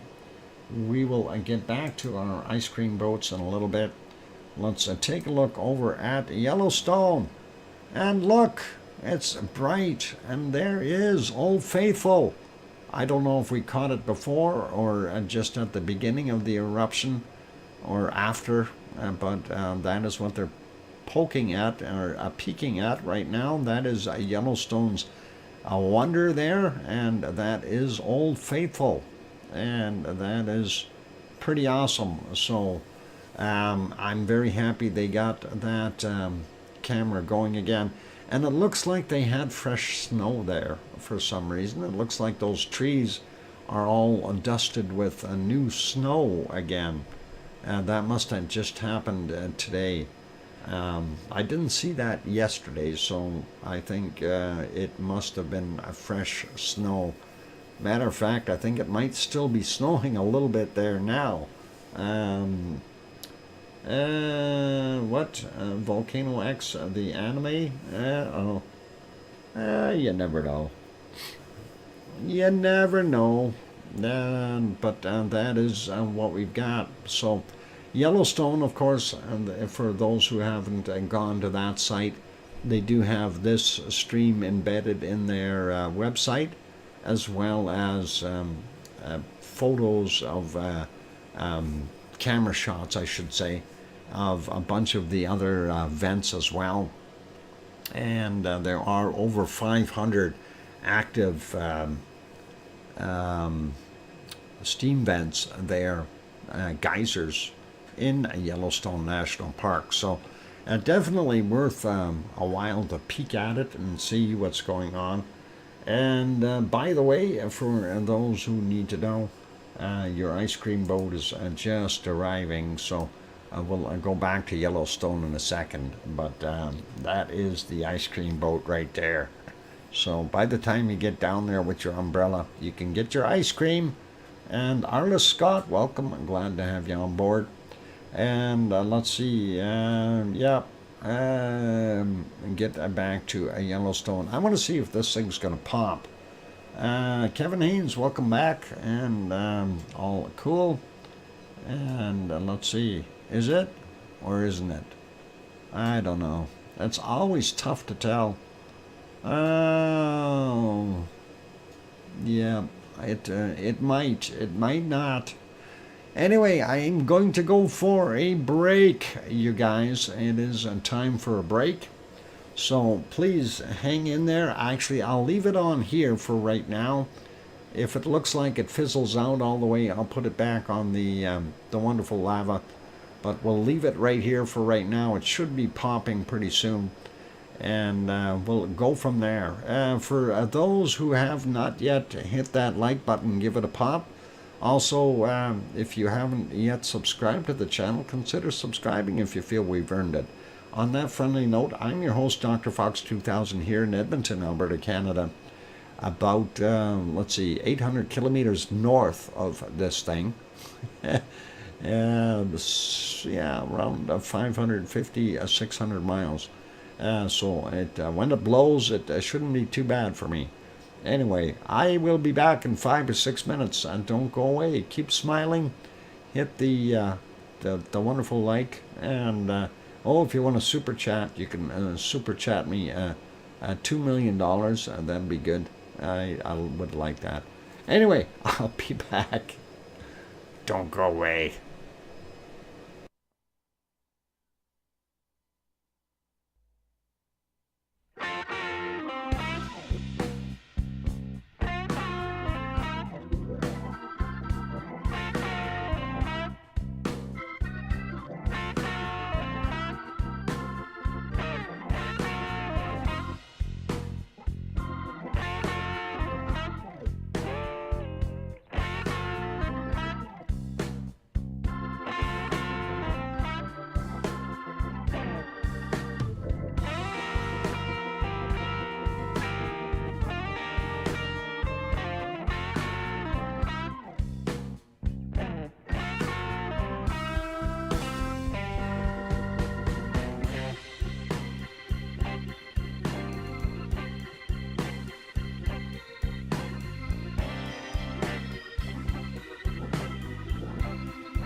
the microphone is back on, right on cue. There it goes. Old Faithful is finally kicking up a storm.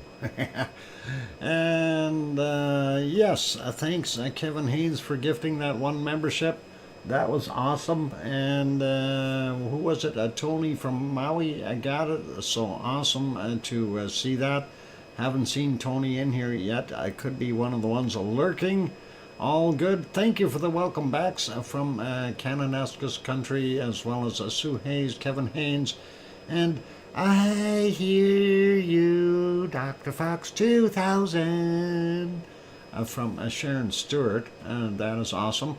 You might have overheated the hogwash, Dr. Fox. Oh, darn it. Mars, don't tell everyone where I'm getting my hogwash water from.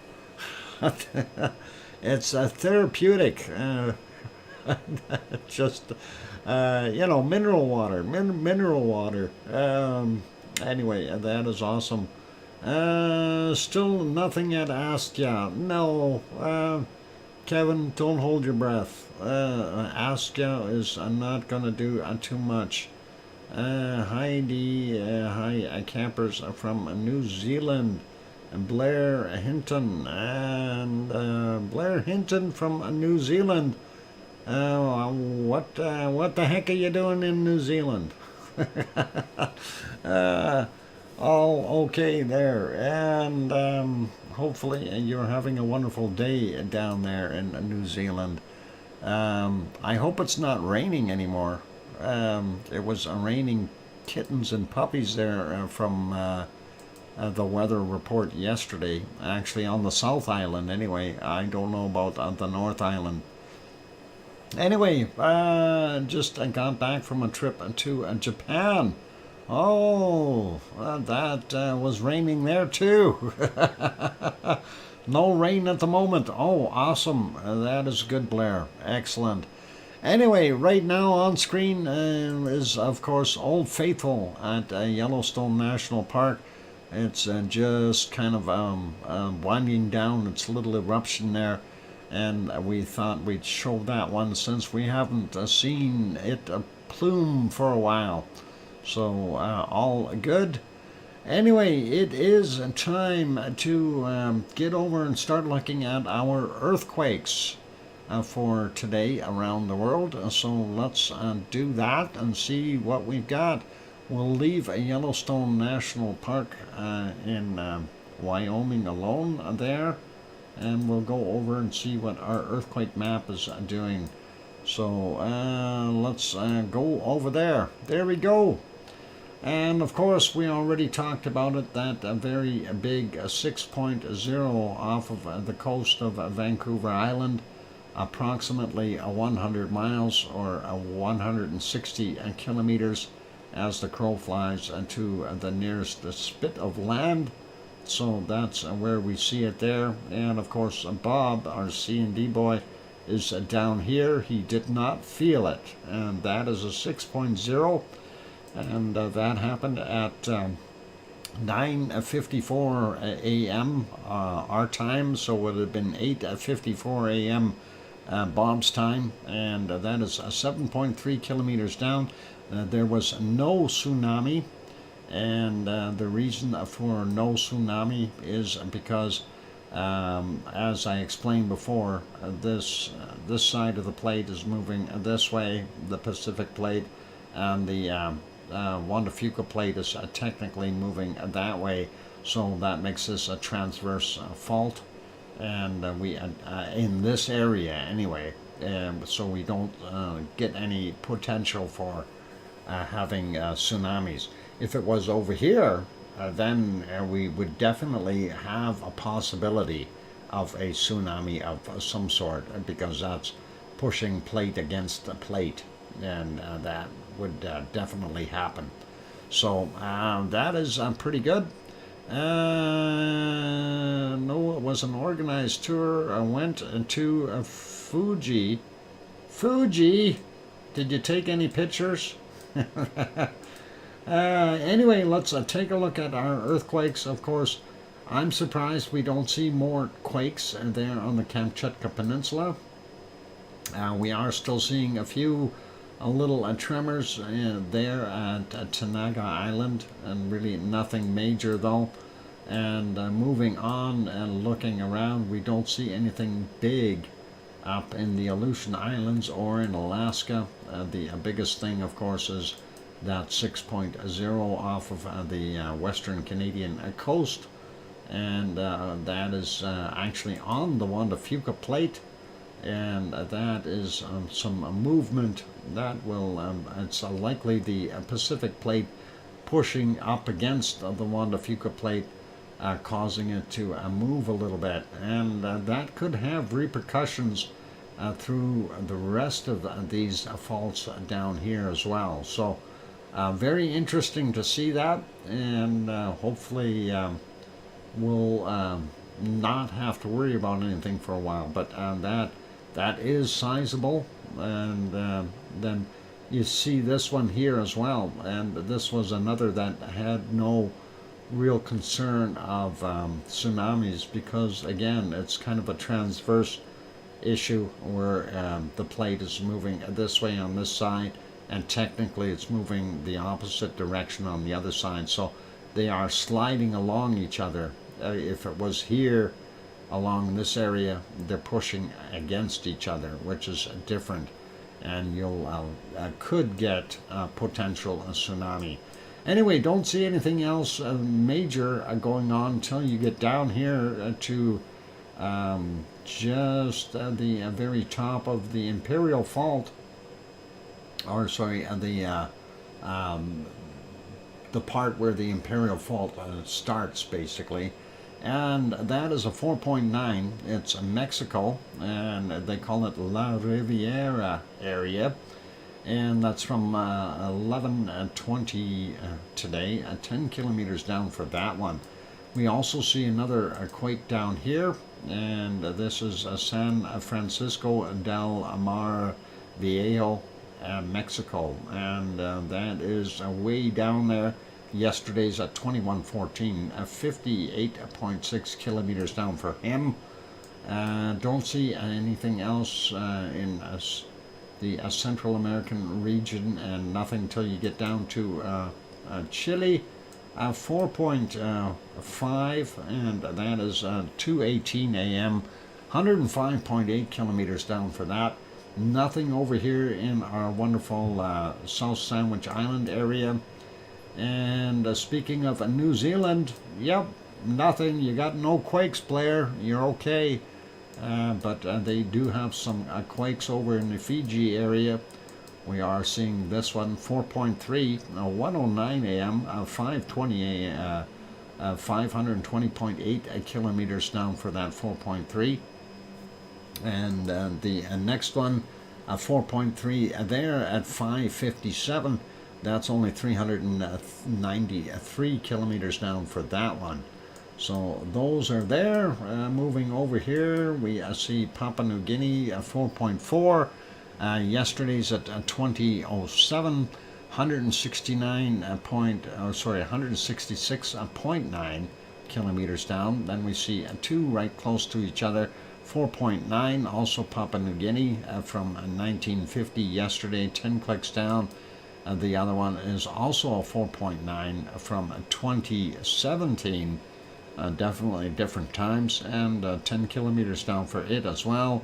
This one in eastern Indonesia, 4.5 from today at 10:57, 28.7 kilometers down for that one. We don't see anything on Java or Sumatra. We see another one over here on our Nicobar Island region, a 5.2 again. That is yesterday's at 21:21, 10 kilometers down. That area is interesting. Maybe we'll see something pop. And maybe a new volcano or something. Who knows? A 4.7 there in southern Philippines from 1700 our time, 10 kilometers down for that one. This one is a 5.1, and that is 4 kilometers east of Bangonga, Bangonye, Philippines. I hope I said it right. Anyway, at 10:04 a.m. and 16.5 kilometers down for that. We're not seeing anything out here in these Japanese islands, and nothing in the south, nothing in Japan. We do see one small one here, Kuril Islands, 4.7. 15:07 is the time on that, and that is 55.1 kilometers down.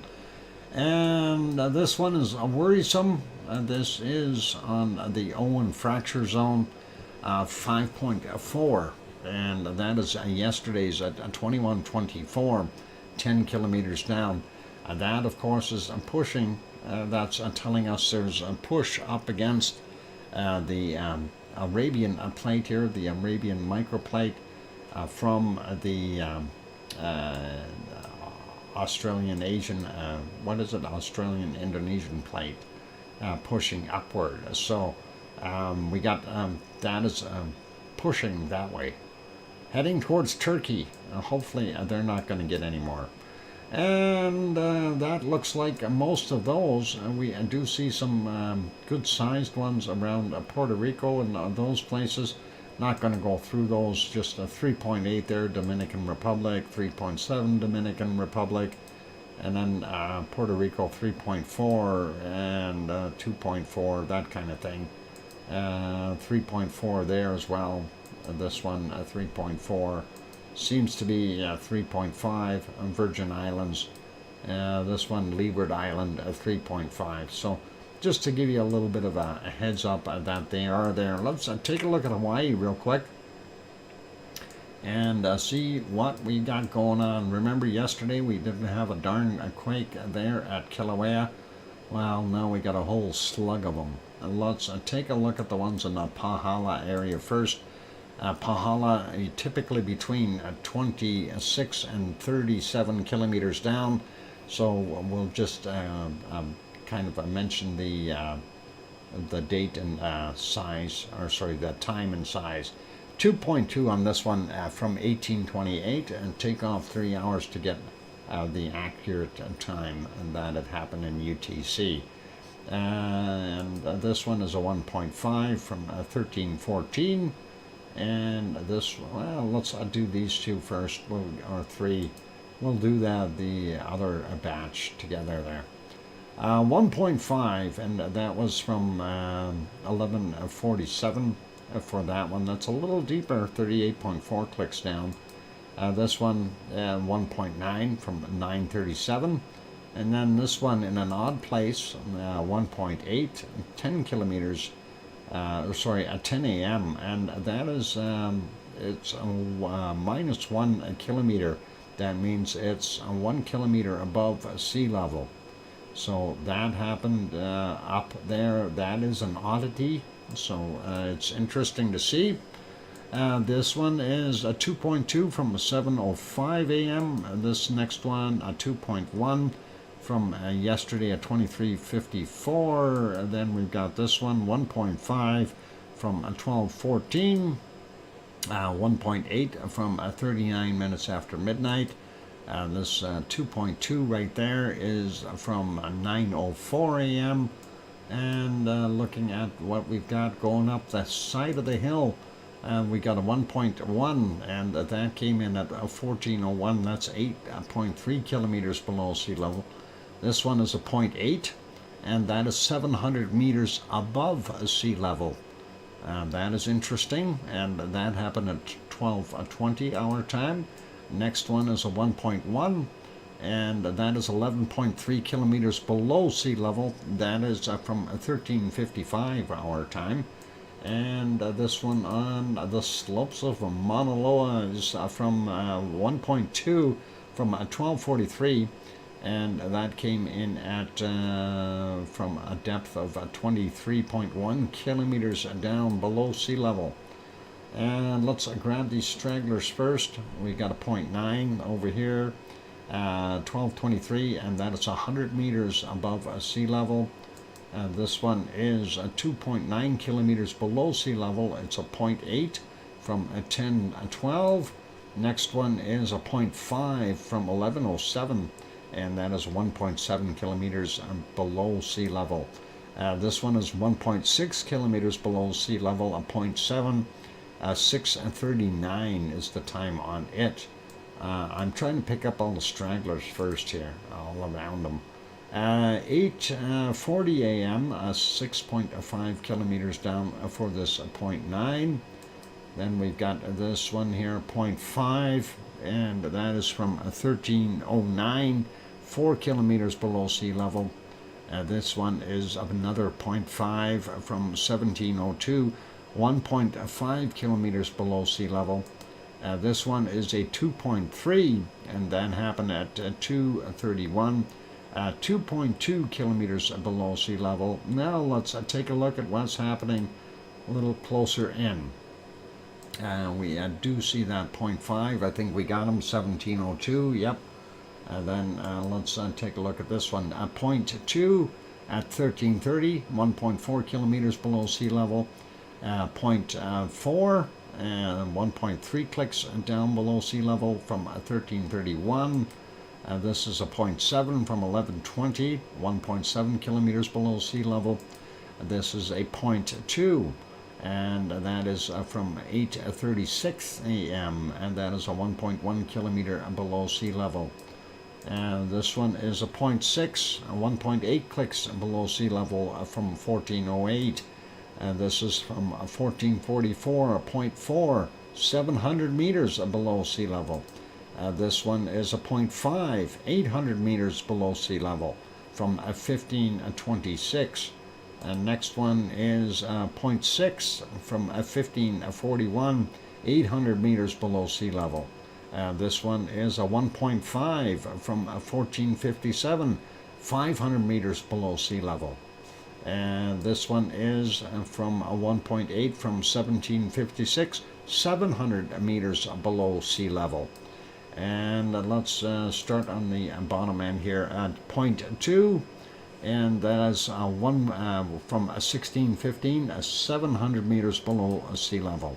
This 0.4, 800 meters below sea level from 1342. From 1407, this one is a 0.2 at 1.1 kilometers below sea level. This is a 1.7, which is 1.4 clicks down from 1500. Next one is 800 meters down. 1555 is the time on that 1.7. And then we've got a 0.5 from 1253, 600 meters down below sea level. And let's see, there's a 2 here. Let's see, this is a 1.7. And that is from 1315, 800 meters down below sea level. The next one is 0.5 from 1519, 1.1 kilometer down. And then right underneath the caldera, 700 meters below sea level, from 1.3 from 1454. Another one in the caldera from 0.6, 1507 is the time on it, 900 meters down below sea level. This one is a 0.8. 1 kilometer below sea level from 1332.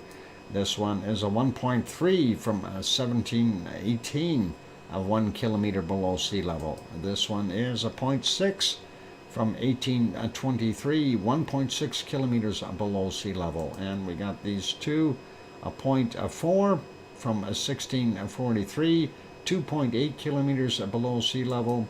And this 0.7, 900 meters below sea level from 1245. So that gives you a pretty good idea of what's going on there. Well, it gives you a good idea that we got a bunch of quakes happening there. It doesn't tell you what's actually going on, but there is movement, and it is below sea level for the most part. That is the interesting part. So we're not seeing it up near the caldera. It is at depth below sea level. So do we have magma moving in? That is a good question. Blair wants to know your email address. Blair, It's DrFox at shaw.ca. So I hope you write it down, like Delta Romeo Foxtrot Oscar X-ray at Sierra Hotel Alpha Whiskey dot Charlie Alpha. Hopefully you got that. Let me know if you got that written down there, Blair. It's just like Dr. Fox, DrFox at shaw.ca. Dr. Fox at shaw.ca. All right, so that should be good. Anyway, and that is awesome. Okay, we'll zoom out, and I don't see any other quakes that are of concern. I think we got them all, and that is interesting, though, to see a bunch more relatively new quakes there, and see them at where they are. So what we're going to do now is take a break. It is a time for me to do that, and I am going to do that. So for those good people who are here, please do hit the like button. Sorry, one more time, please. Okay, it's just like Dr. Fox, like DrFox. So DrFox at shaw.ca. shaw.ca.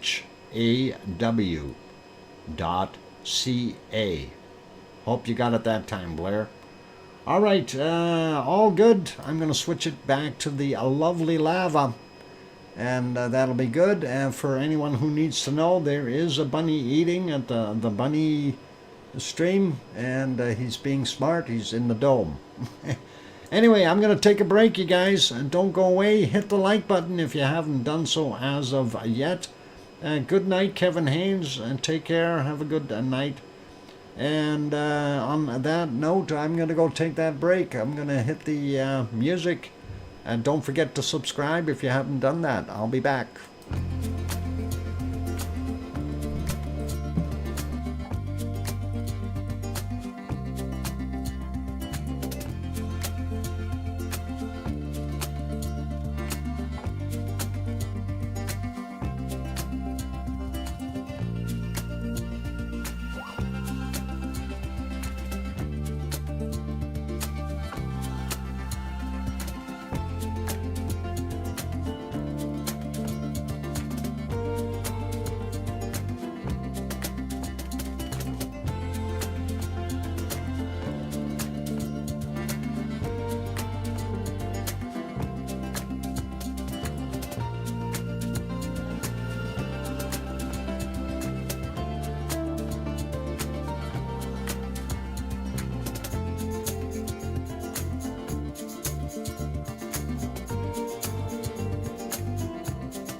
And the microphone is back on.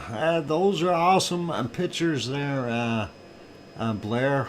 The only thing is that third photo, apparently some guy photobombed your photo.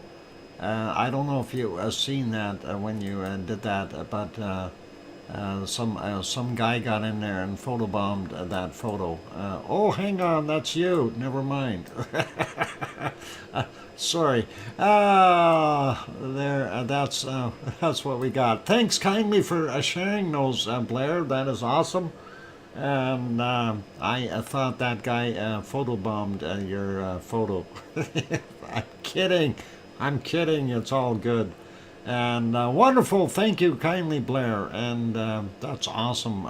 Glad that you could share those with us. So really cool. All right, we'll carry on, and yeah, the one over on the left-hand side actually surprises me a little bit. There's a lot more snow on Mount Fuji than what we had. Thank you for the welcome backs there, Kananaskis Country in Mars 2028 and Sue, and I hear you. Oh, what? Lola Falana was. Las Vegas show / dancer was on the Tonight Show with Johnny Carson a lot in the late 60s and 70s. Okay, cool. So awesome. Anyway, let's we'll remove those wonderful photos, and thank you for sharing them again, Blair. That is cool. And very neat. So right on. And yeah, you only went. When did you say you only went to the 2,000 meter mark, as the road was closed beyond that? Okay, I can well imagine. Yeah, with all that snow up there, I wouldn't want to go up there either. It's we finally got rid of the snow here, so it's one of those things. I don't want to see too much of it. At higher elevation, okay, fine, understandable, but not on our land. Anyway, that is all good. And again, thank you very much for sharing those awesome stuff. Okay, let's carry on. I'm going to park our lava here again, and we are going to go over and we did our earthquakes, so we'll leave that alone there. We do want to go take a look at what is happening in La Palma, and I'm going to refresh the earthquake map real quick. And we'll zoom it back a little bit, see if there's anything up there. No, nothing on the East Azores fault showing up in this shot here. Zooming in a little bit, we did see this one from before, don't need to look at it. This one is from today at 21:21 UTC 2.2. And how deep was that? 2.2. Where are we? 2.2.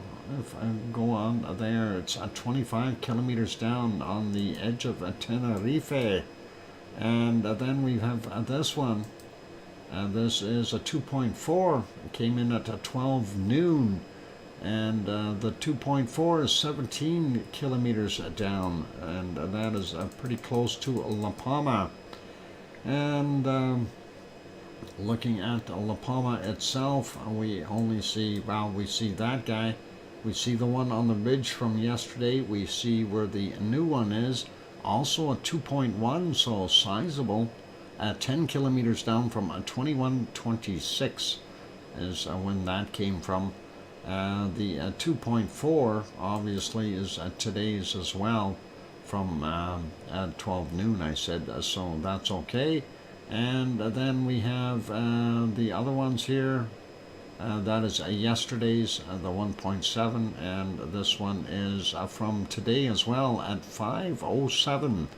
And that seems to be a surface quake of some sort. 1.8 in magnitude. Now, the fact that it's right there, that would have placed it in the northern portion of the lava flow from Cumbre Vieja, and that could be some kind of a compression quake that has happened there due to the weight of the lava sitting there and weighing in on it for a while. So that should be okay. What? Ottawa had 30 degrees. See? They didn't even share with us. Oops, you weren't on the map yet. No! Sue! We're going to go to the SO2 map first.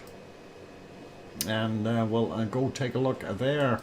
We'll get our SO2 out of the way. And of course, I'm going to refresh this so we can see what it looks like right now. There we go. And yeah, that SO2 from our wonderful Kamchatka Peninsula from Shivelish, and definitely throwing up a lot of ash. We did show that advisory earlier where the ash is in this area, and then they were getting some ash as well in this area, but nothing as severe as over here. The other area I do believe that had the heavy concentration was right in here, north of the Queen Charlotte Islands, on the what we call the Alaskan Panhandle, and that drifted downward. So I'm not sure if that is all part and parcel to what they were seeing in Vancouver, but I'm hoping that it's not going to delay any air traffic. We see this as all migrated down. Well, it's all the way down to San Jose already as far as the spread of that SO2. So definitely a big deal. And we see some plumes going on up north as well. Really odd to see that. But yep, that is what we've got. Anyway, the rest of it, it's very light from Mexico City and Popocatépetl in comparison. And we see the other ones here in Central America. We see that is also pluming out into the Pacific. I'm surprised we're seeing as much around the Galapagos Islands right now. Nevado del Ruz is off-gassing, but not that heavily. That will likely increase tomorrow. We'll see more reports. Stuff down here, pretty normal for the Chilean area. And same thing with the stuff that's going out over there in Brazil. Nothing too crazy. Quick peek at New Zealand. We do see here that the wind direction has changed. The SO2s are moving to the southwest, which is a little different than we normally see. And that is because of the circulations here pulling it downward. And we see the Melbourne area looks like it's all drifting to the southwest there as well, which is kind of odd, really strange. And the stuff around north of Sydney for the coking plants, that is going inland and then up north towards Brisbane. That is weird as well. And yep, the wind currents definitely have changed there, and the Australian and New Zealand areas. Same thing with here at Tofua is going to the west as well, and then of course Yasur in Vanuatu getting blown out and to the south. Kind of weird. Same thing with what's happening from Gawa and Eoba. These guys look pretty normal here in Papua New Guinea. Looks like Luolatok is heading to Australia with its plume, but still pretty normal for Semeru, Merapi, and Jakarta / Krakatau. So those are pretty normal, fairly normal from Marapi, not Merapi, but Marapi and Kerinci there, and Cinnabung still doing its thing. Seeing the heavy SO2 circulating here in, what is it, the Bay of Bengal. and that is getting over some of those other islands, so it's hard to tell if there's anything new coming from there. Mayon and Bulusan, not bad, and we see Taal volcano. Yeah, it's going in here somewhere, but it's hard to tell with the people pollution. And of course, Taiwan, pretty normal looking. China, pretty normal as well. We do see from Suwanosi-jima down here, it's created a little bit of a plume.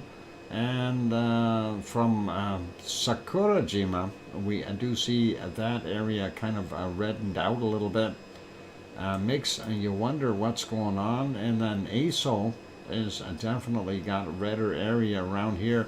I don't believe ASO is responsible for all that, though. I think that is some of the stuff that's drifted across from China, perhaps. I am not 100% certain, though, but that looks awful heavy. And I don't see too much more there. We do see the stuff coming across the Sea of Japan. And then, yeah, wow, looking at this, looks like most of the SO2 is now coming into from Shivalish is going to Russia rather than the other direction, but we are still seeing kind of a split stream here. Some of it heading to the Pacific, some of it heading back over onto the continent. So hopefully we'll see some rains in these areas fairly quick and have that knocked out of the air as quick as possible. We'll likely see that drift even further south, and by the looks of the way the jet stream is going here, this is going to go south and then it will go back up north. So yeah, we're going to see it kind of take a drop down, and then you can see it's going to go back up into Canada and the Midwest here. So we can expect to see it crossing the Great Lakes, those areas. So if you're looking to get some decent colorful sunset photos tonight, tomorrow night, next week or so, you'll have the chance of being able to do that. Leo is here. I didn't see Leo. Good day, Leo, if you're in here somewhere. I knew he was here somewhere. I didn't see him, though. Where is he? Oh, you're just saying hi to Leo. I didn't see him in the chat. No, Leo. Oh, Leo is in Australia. Yeah, Leo's down here in Melbourne. Anyway, that is what we're seeing there. If we go slide over and take a look at South Africa, we see it going into the Indian Ocean a bit there from the gold smelting, and then what is it? Naira Gonga, and his buddy there are doing their thing. Not as heavy though. And then we do see a little bit of a plume today from RTVE, which we haven't seen for 3 or 4 days. So, oh man, I thought someone said Leo was here. No, Leo isn't there. Oh, that's the other one. Naya Muragira and Ira something Conga. Now you got me coughing there, Sue. That was hard. Anyway, yeah, that's the one, Sue. You got it. Naira Gongo. Anyway, yeah, oil refineries. That's what that's from.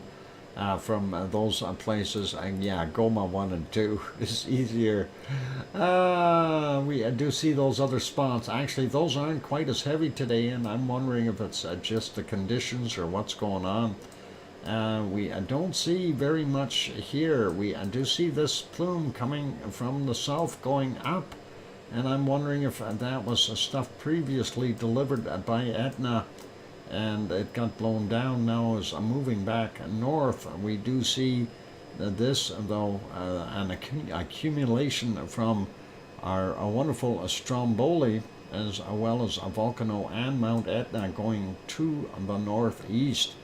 It's like wind directions have really messed up all over the place. It still looks clean in Spain and Portugal and France. Parts of Germany not bad. Poland a little bit heavier. Belgium is good. Not too bad there in Holland. England pretty good as well. Ireland a lot cleaner. And we are seeing fairly clean there in our good old Denmark. And of course we are seeing up in Sweden this circulation up here. We're going to see a lot of the North American areas though getting covered in SO2 because of that mess, of course. They may have the smelting plant running right now. They're making aluminum in Iceland, and we see that. But you can bet that within a couple of weeks, this will have covered majority of North American, or the northern continents, the northern hemisphere, I should say. So that is kind of what we've got there. I did see your warning for 5 minutes there, Tom. Excellent, thank you. And let's see if I can see what I want to look at real quick. I wanted to go and take a look and see if Stromboli was doing anything, since we were just looking at it. And Stromboli really isn't performing. It just had a little bit of a kick up there, but you can see a Stromboli right in there, and then of course on the thermal map in here. So that is a Stromboli over in Italy, and that's not doing a heck of a lot. But I'm sure that is creating some of that SO2 that we had seen there from the map, especially in this area here going to the north. You can kind of sort of see it's heading north, and hopefully it's not anything too severe for those people there. All right, let's take a look what time we got. Is it a time? It's a time for weather, but we'll endure that for a minute here and take a break right away. But looking at where did you say they had 30 degrees there, Sue? I missed where that was. It looks pretty warm in some places. 30 degrees in Ottawa? No way. Nah, Ottawa, 20 degrees right now. I don't think Ottawa had 30 degrees. Even if we go back, maybe they did. 28. Holy macaroni. 29, 28. Yeah, and they did have some temperature there. So that is incredible. And let's see, hang on. I should be right around here. 20 degrees now, yeah. Yeah, that was, that's pretty wild. We certainly didn't get up to that. We only got 6 right now, and we made it to maybe about 10 degrees today. I see it's still very, very cold there in the mountains. That is horrible. It should have warmed up by now. We should be seeing some of that warm air blow in there. We need Pacific air to get in there and warm it up. But I think what's going to happen is we're going to get cold there for a while because of the extra SO2 causing some sun reflectivity for a day or two as that stuff starts to dissipate. What I'm looking for here is a couple of lows. Hopefully there's some rain And I do see some rain in here, some rain along the coast, and a snow that'll help clean some of that SO2 out of the air, but likely not do enough to make that much of a difference. Anyway, it is a break time, and we had 17 today. Wow, Sue, did you go out and suntan? It's a time for me to take a break, you guys. I'm going to go do that, and well, I'll put you back on some lovely lava. And I couldn't suntan at all today. We'll turn the music on. For those good people who haven't hit the like button yet, give it a quick bop. Also, don't forget to subscribe if you're sitting on the outside peeking in. And I will be back. No, unfortunately not. There you go, Sue. I'll be back in 5 or 6 or 7 minutes. Keep smiling.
And there we go. Microphone is back on. Welcome back, everyone. I'm your host, DrFox2000.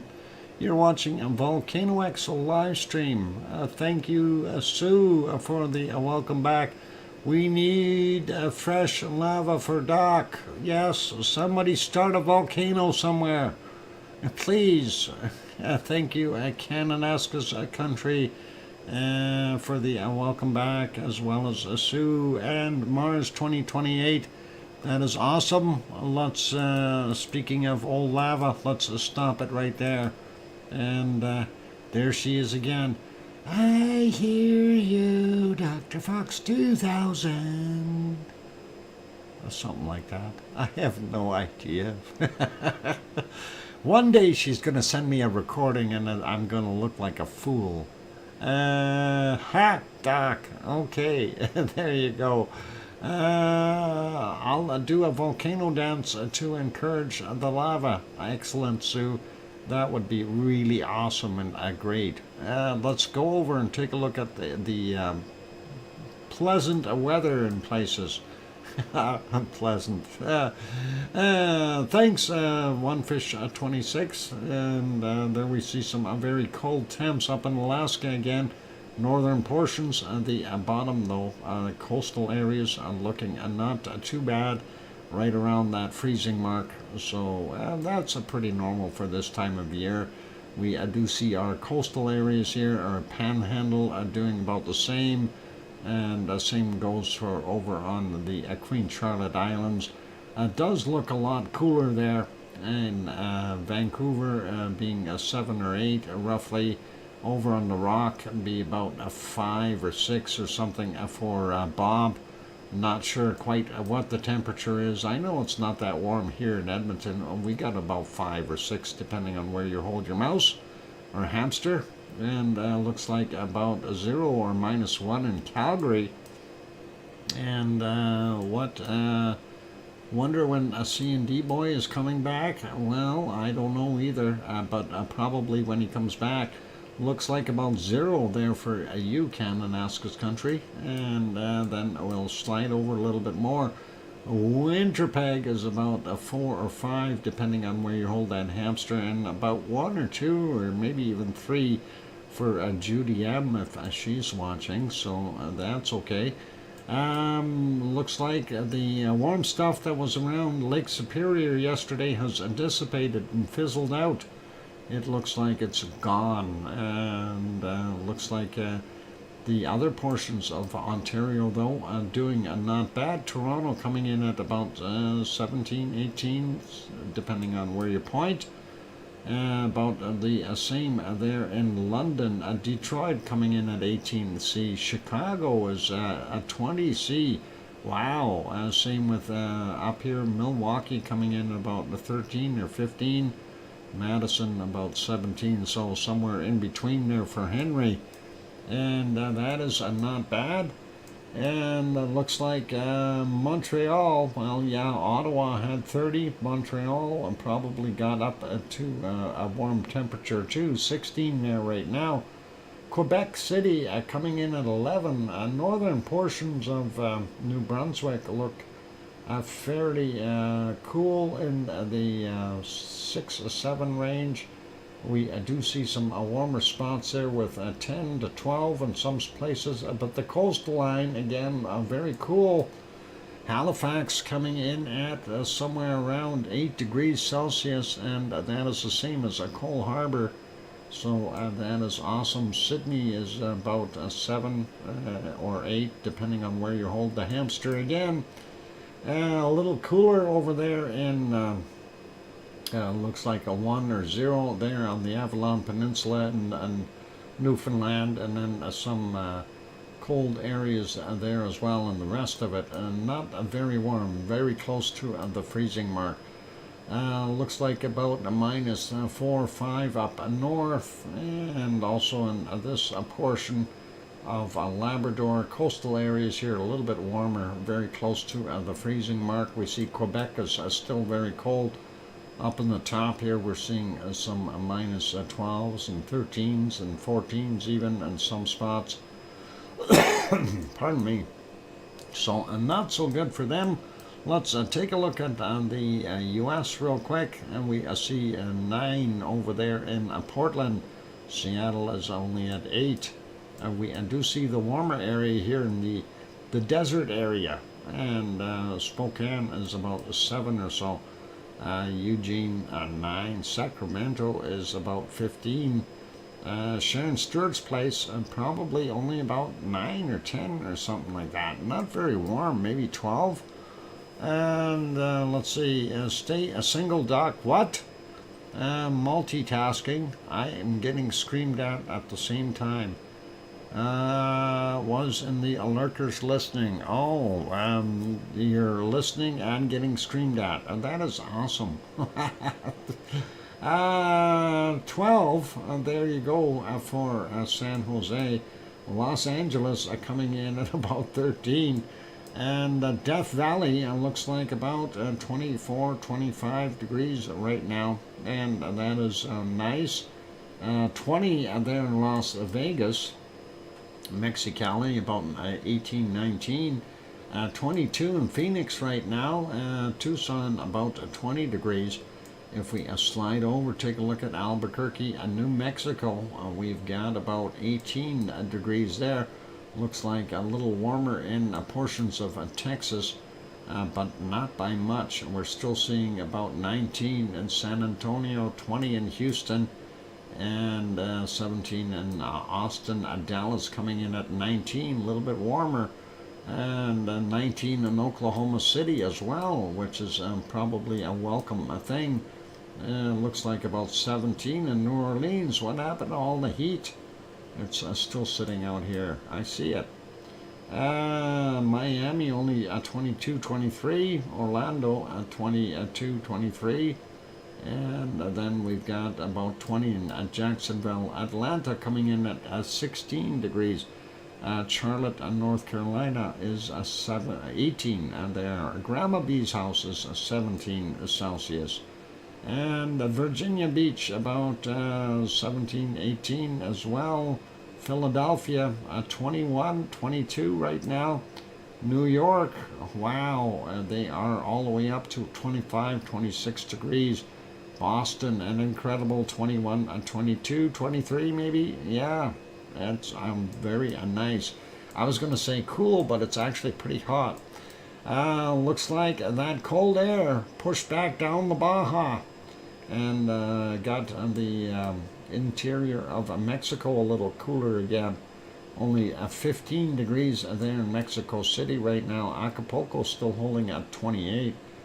We are not seeing any 36 degree temperatures today down here. 31, 32 is about the highest I see.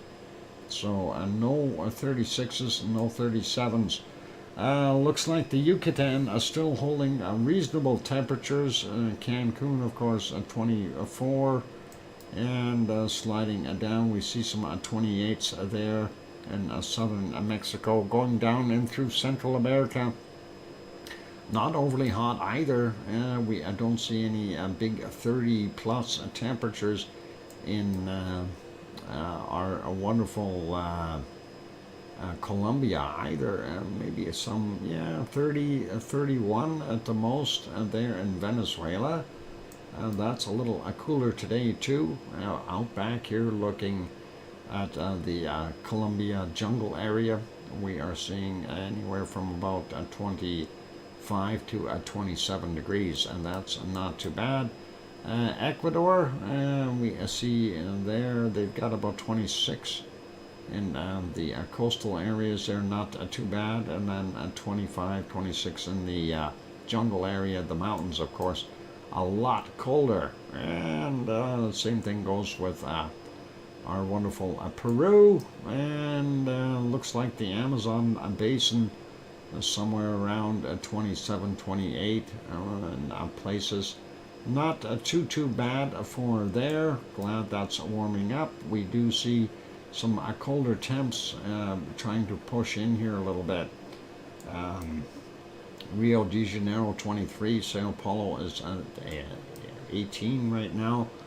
We are seeing that cold pushing in up through Argentina, and it's making it cold. Paysandú only 13 degrees right now, and looks like we are not seeing any of those lovely 20 plus degree temperatures in Argentina until you get to the northeast corner, where it meets up with Paraguay, and even they have that cold infiltrating in there as well.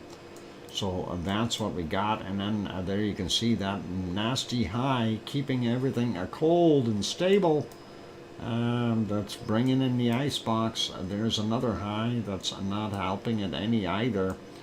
And looking at this, we see this high, that'll drift away, allow the lows to get back going again, push more warm air down into New Zealand.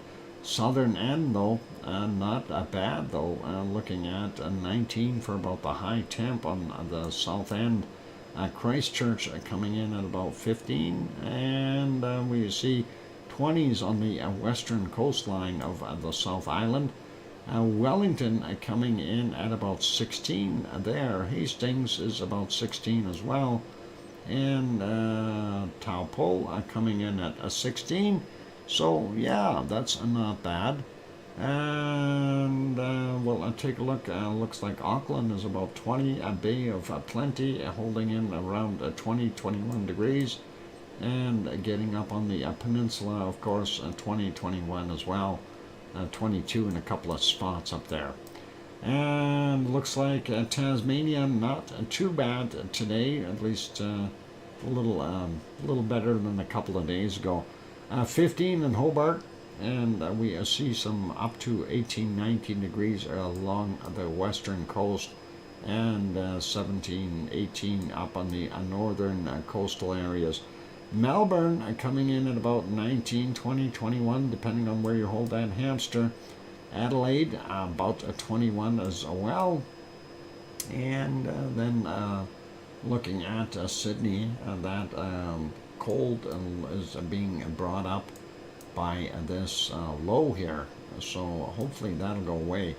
Brisbane, though, doing wonderful at 26, 27, and I'm sure Oz is enjoying her day.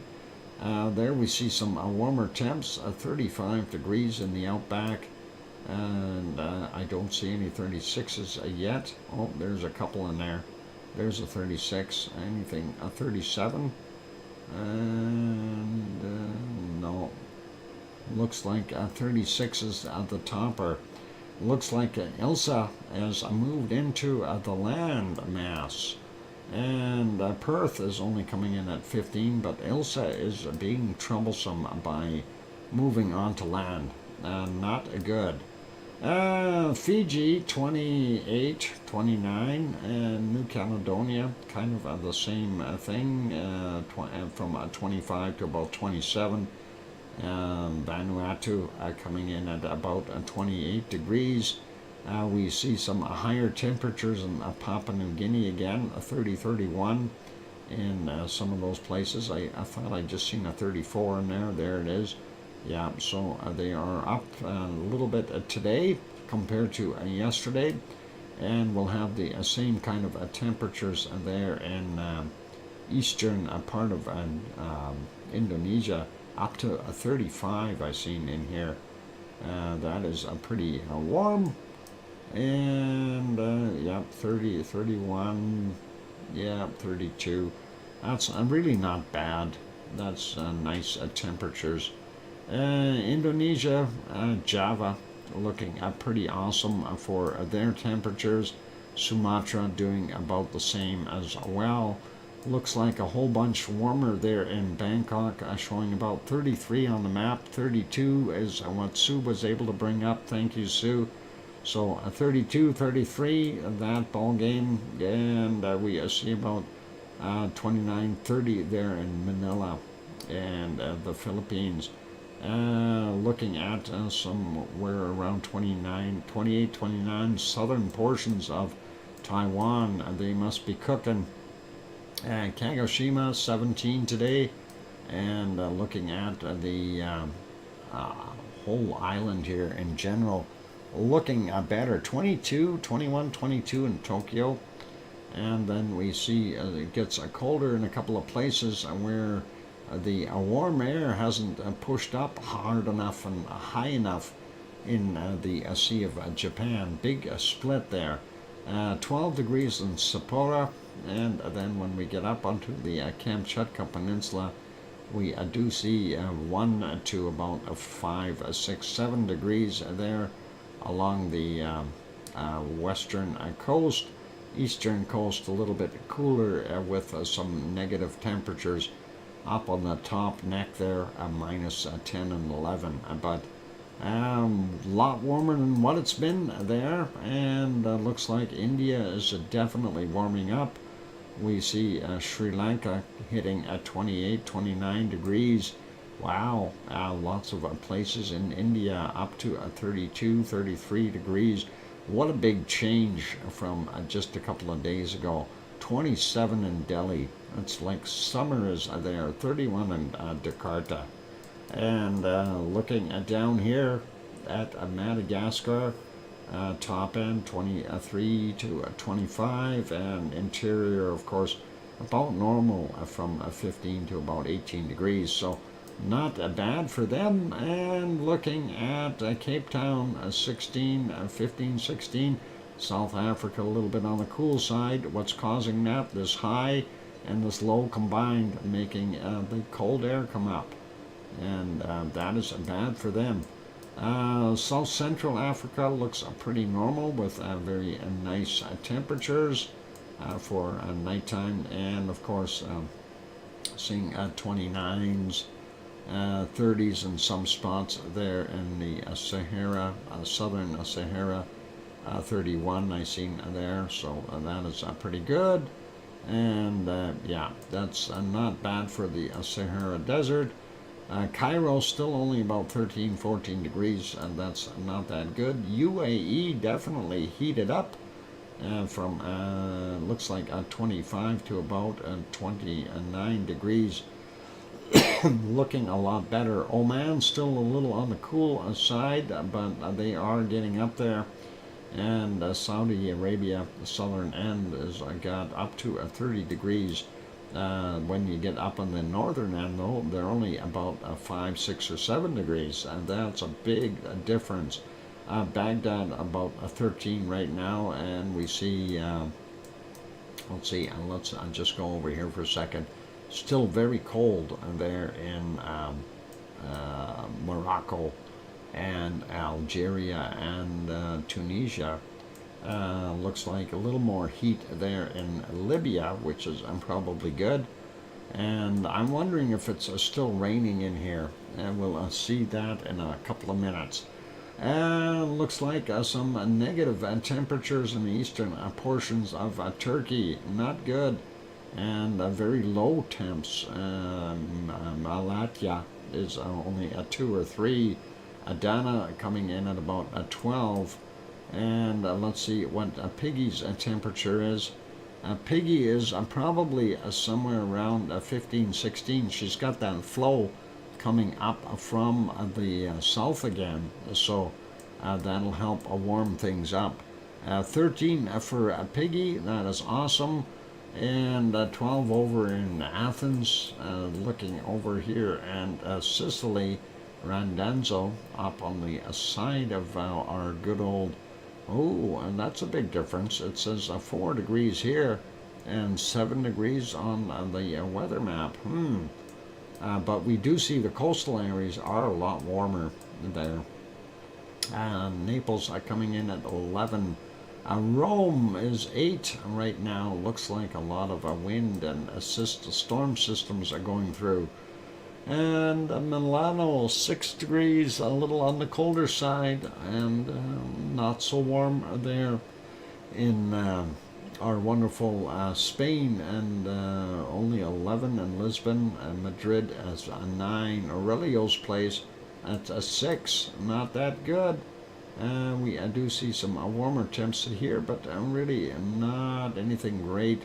We got about 8 in Nantes and 6 in Paris, Munich 4, and we're seeing 3 in Amsterdam, 4 in Cologne, 5 at Yvonne Kunkel's house. Oh, a few lux is 1 or 2 degrees. Boy, that is cold.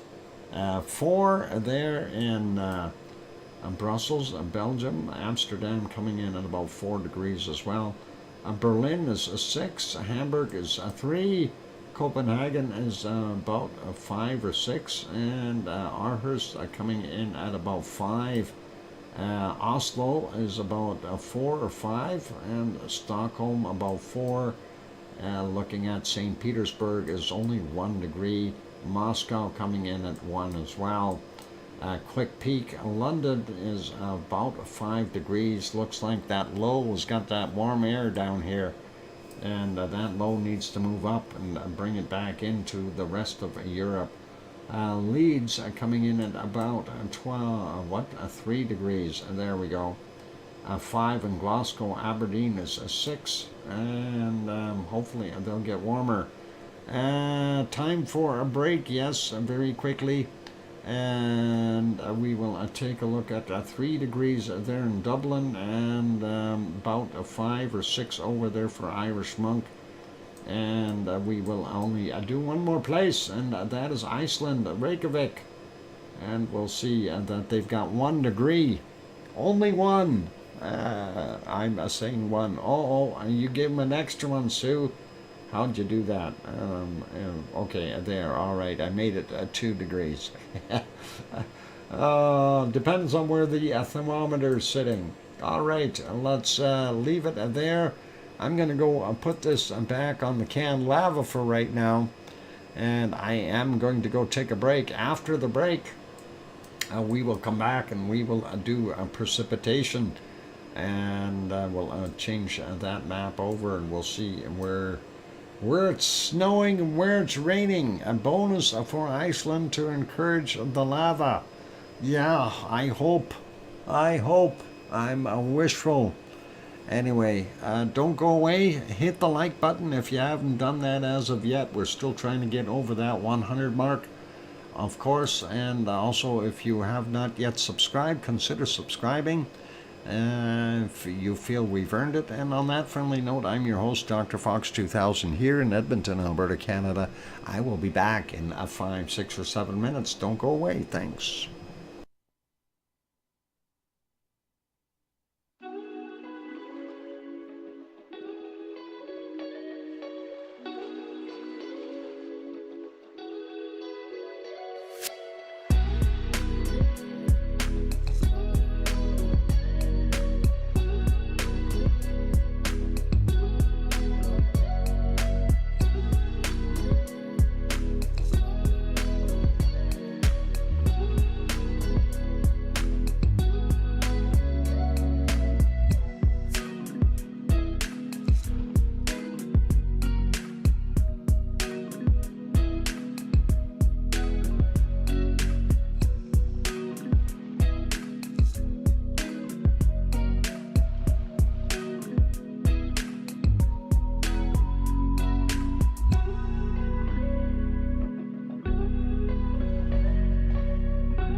And the microphone is back on. Welcome back, everyone. I'm your host, DrFox2000, and you're watching VolcanoX live stream. And of course, on screen, and we do have our wonderful canned lava from Helima Umo crater, southeast lava pond. That's what we're watching. Thank you for the welcome backs from Sue and Mars 2028. And let's thanks Cananaska's country as well. Let's get over to our weather map. We'll take a look at that precipitation. Star Creator Promotions. What the heck is that? Okay. Whoop. What happened there? That is interesting. Yeah, that's what I thought. No. Star Creator Promotions. Where, I clicked on the wrong thing there. Where the heck are you from, sir? Just wondering where that is from. Sorry, I clicked the wrong button. And, yeah. I accidentally deleted your message there. It happens. Anyway, yeah, if that wasn't a Sharon, was it? Oh, anyway, we are seeing what's going on there, and that is all good. We are seeing some snow in northern Alaska and some snow and rain stuff down on the bottom here, including the Panhandle. Sharon Incognito? I have no idea, but if it was, I didn't ban it. I didn't ban that name. I just deleted it. I was actually trying to click on which channel it was, and then the stream moved and it bumped it up. Yeah, it was a boo-boo. Anyway, we do see what we've got up in the Yukon. Snow all over the place. British Columbia gets a bunch of snow as well. And looks like, well, not too much. We do have some out in the island, but it's not that bad. The big snowstorm is out here in the southern portions of Saskatchewan, and also going into Manitoba. And there we see some more snow up in the north. Northern Ontario's got some rain, and we are not seeing too bad weather for most of Ontario. And we do see here that we've got Labrador's getting a bunch of snow and rain going all the way down into Newfoundland as well. And looking at the rest of the U.S., well, yep, a little bit in Idaho, a little bit in Montana, and of course somewhere in Colorado is getting some snow as well. A little around Los Angeles, that's kind of interesting. And here we see a little circulation, and that is near... that's not in Alabama. That's in, is that Louisiana? New Orleans is there. So, yeah, that could be, or is that Mississippi? I can't remember which state is which. And I know that's Arkansas and that's Tennessee. Oops, late. I have a note, mail duty. Oh, so that wasn't her. That's what we thought. That's what we thought. So we'll just not worry about it. Hey, Bob, good to see you back. I do see some storms here, isolated thunderstorms in Georgia, as well as off the coast of our wonderful Florida, and they are getting some nasty weather there. So hopefully nothing too serious. And we see some stuff there, and that's all good. Yeah, let's finish that. Oh, and that's okay. I did actually hide that. Okay, never mind. That was a quick. Okay, South Central America, Panama's getting a bunch, and here we go. We see all kinds of different places getting rain in South America. A little bit more spotty now, but not quite so much there. So it looks okay. And we do see that Argentina looks dry. Buenos Aires is dry. Getting over to New Zealand, we see South Island, just a couple little spots. North Island, eastern side getting some rain, and the west side maybe just south of Auckland, and that is okay. And then we see nothing in Tasmania, nothing in most of the eastern portions of, well, maybe a little bit around Sydney there, rain-wise for Australia till we get into this Ilsa, and that is creating this whole rift zone across the western side of Australia. Not good for them. Likely a little more clear out there in Tonga area and those islands. Fiji's got a little bit of rain. Looks like New Caledonia and Vanuatu are getting rain. Most of Papua New Guinea is getting rain as well. And of course rain in eastern Indonesia, as well as some on Java and some there in the other place, Sumatra. There we go. And of course the Philippines. Wouldn't be Philippines without rain, now would it? And southern end of Japan, wow, they're getting it again. And there's also the Sea of East China Sea has got a lot of rain happening. Some in the Sea of Japan, not too bad. A little bit on the northern end of Japan, and Kamchatka. And that's probably helping with our SO2 problem a little bit. All that snow and rain. And then we go here and take a look at India. Not bad. A little bit there south of Mumbai. Central portions of Africa, we see some rain. Down on the bottom here of South Africa, there's some there as well.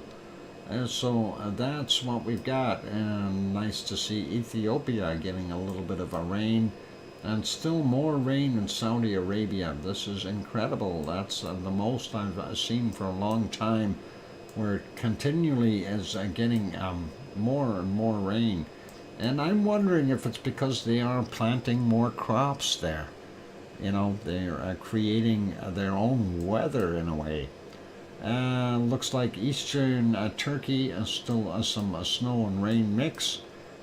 Piggy not getting any rain right now. That's probably good for her.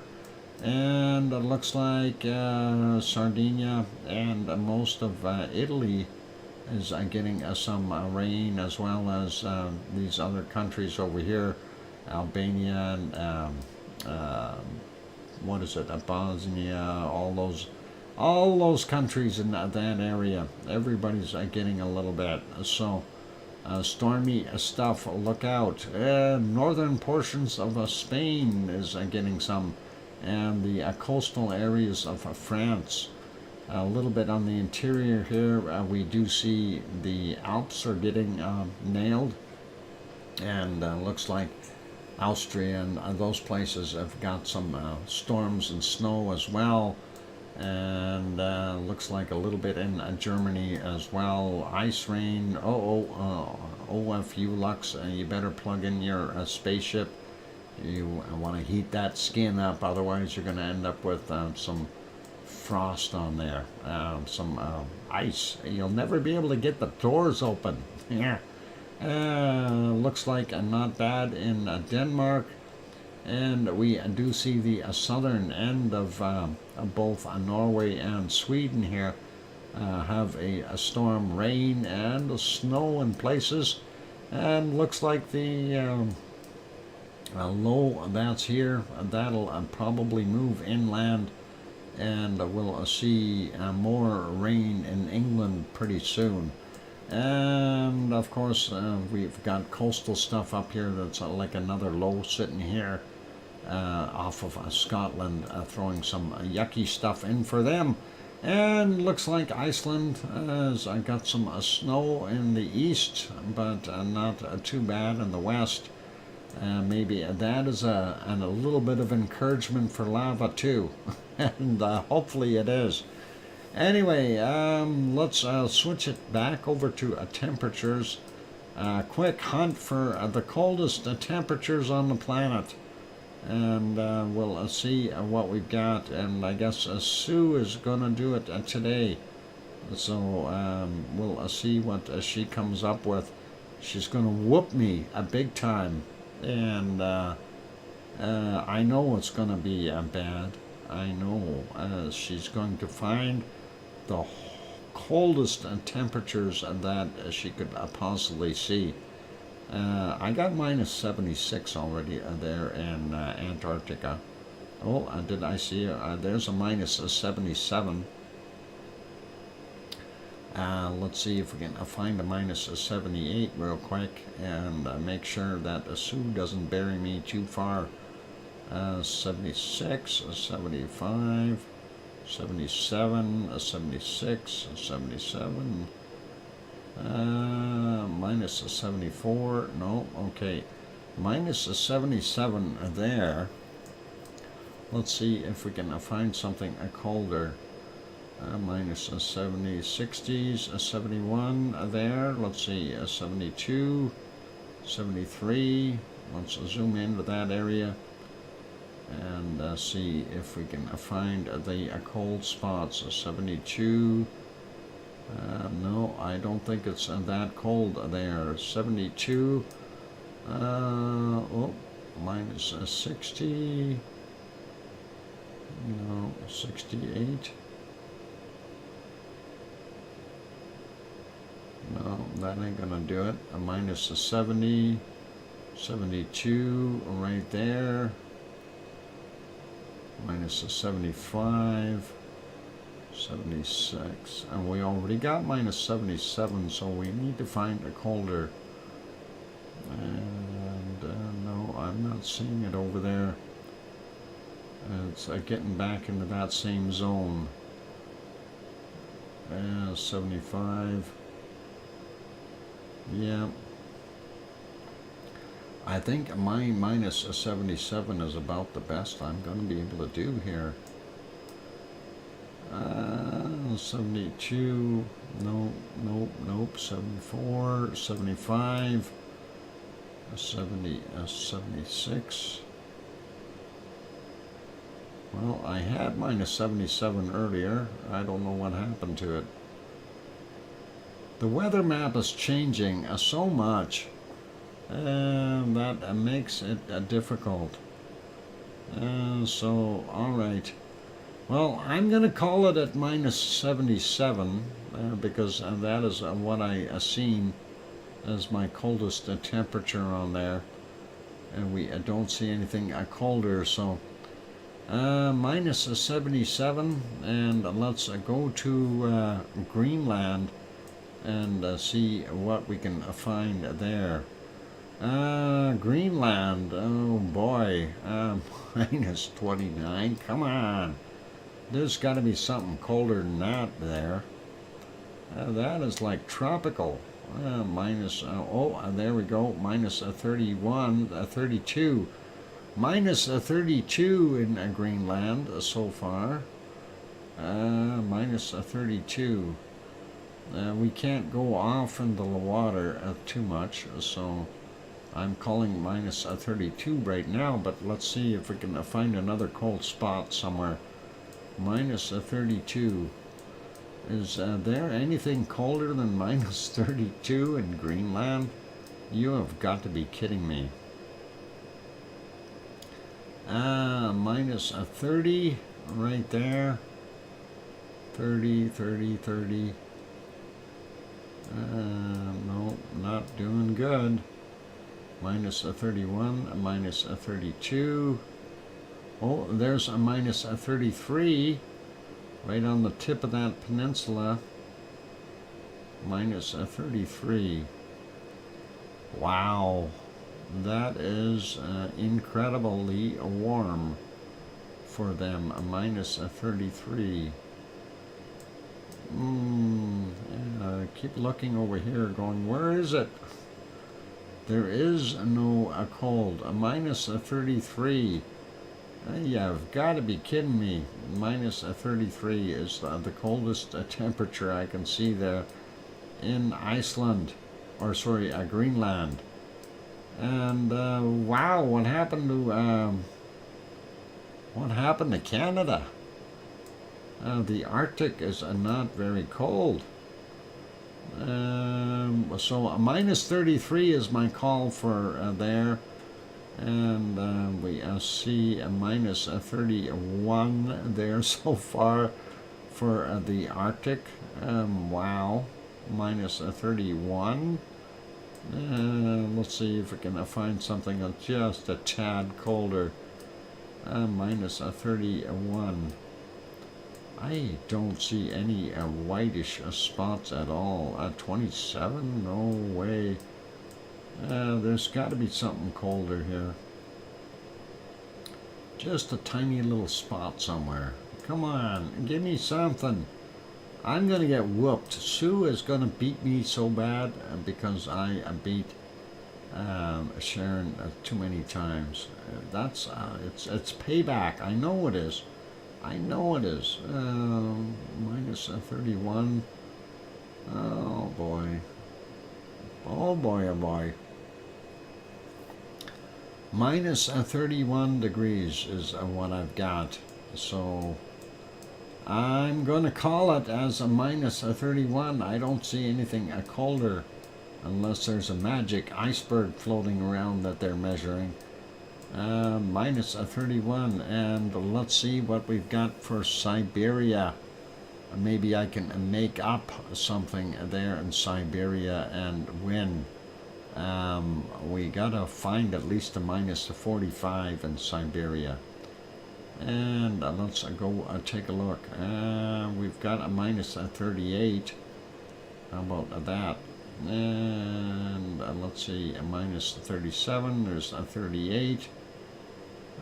Not seeing anything colder yet. Minus 38. There's a 35. That won't work. 33. What about over here? Up north, maybe. Let's check up north. Oh my God, it's a tropical up here. 17? That's no good. No good?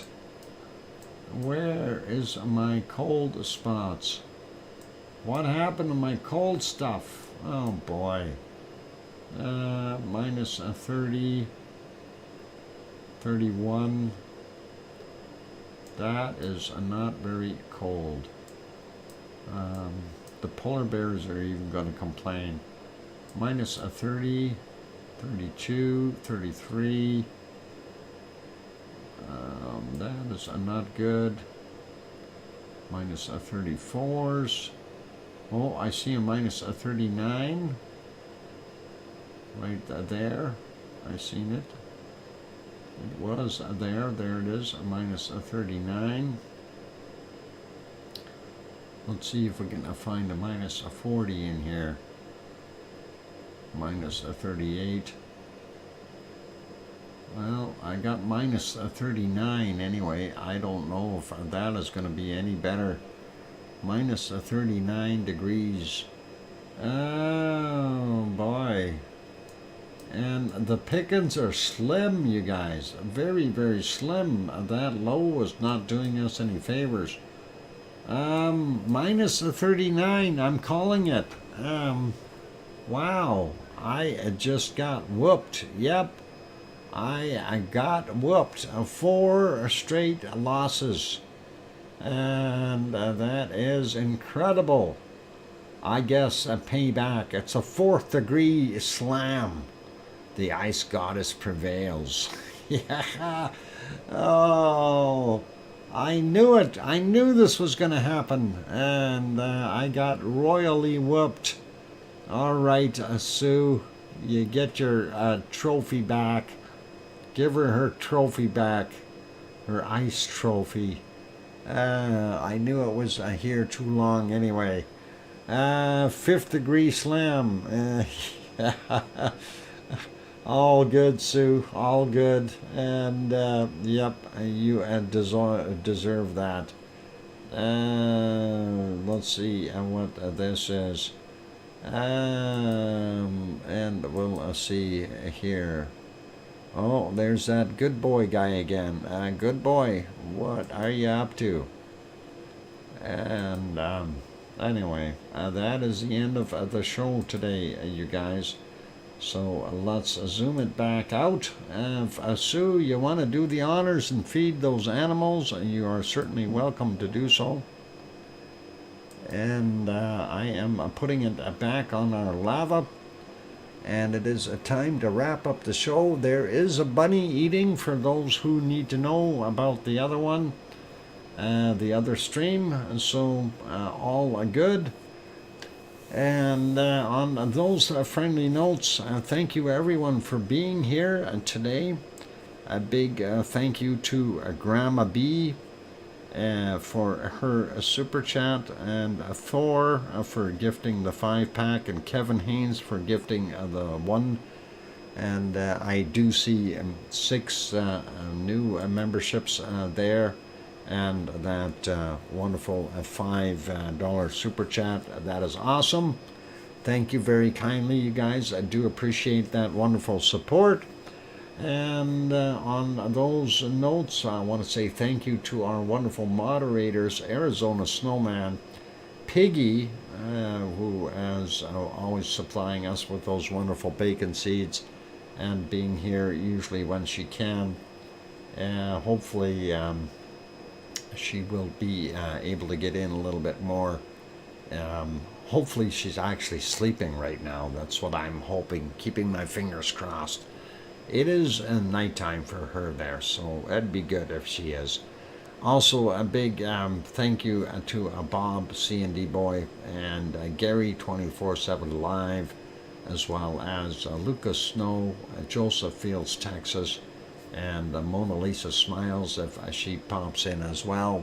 Thank you guys for being good moderators. And a big thank you to Sue Hayes for supplying the volcano report and helping out with the cold temp search that she whooped me at. And thanks Sharon Stewart for keeping track of that.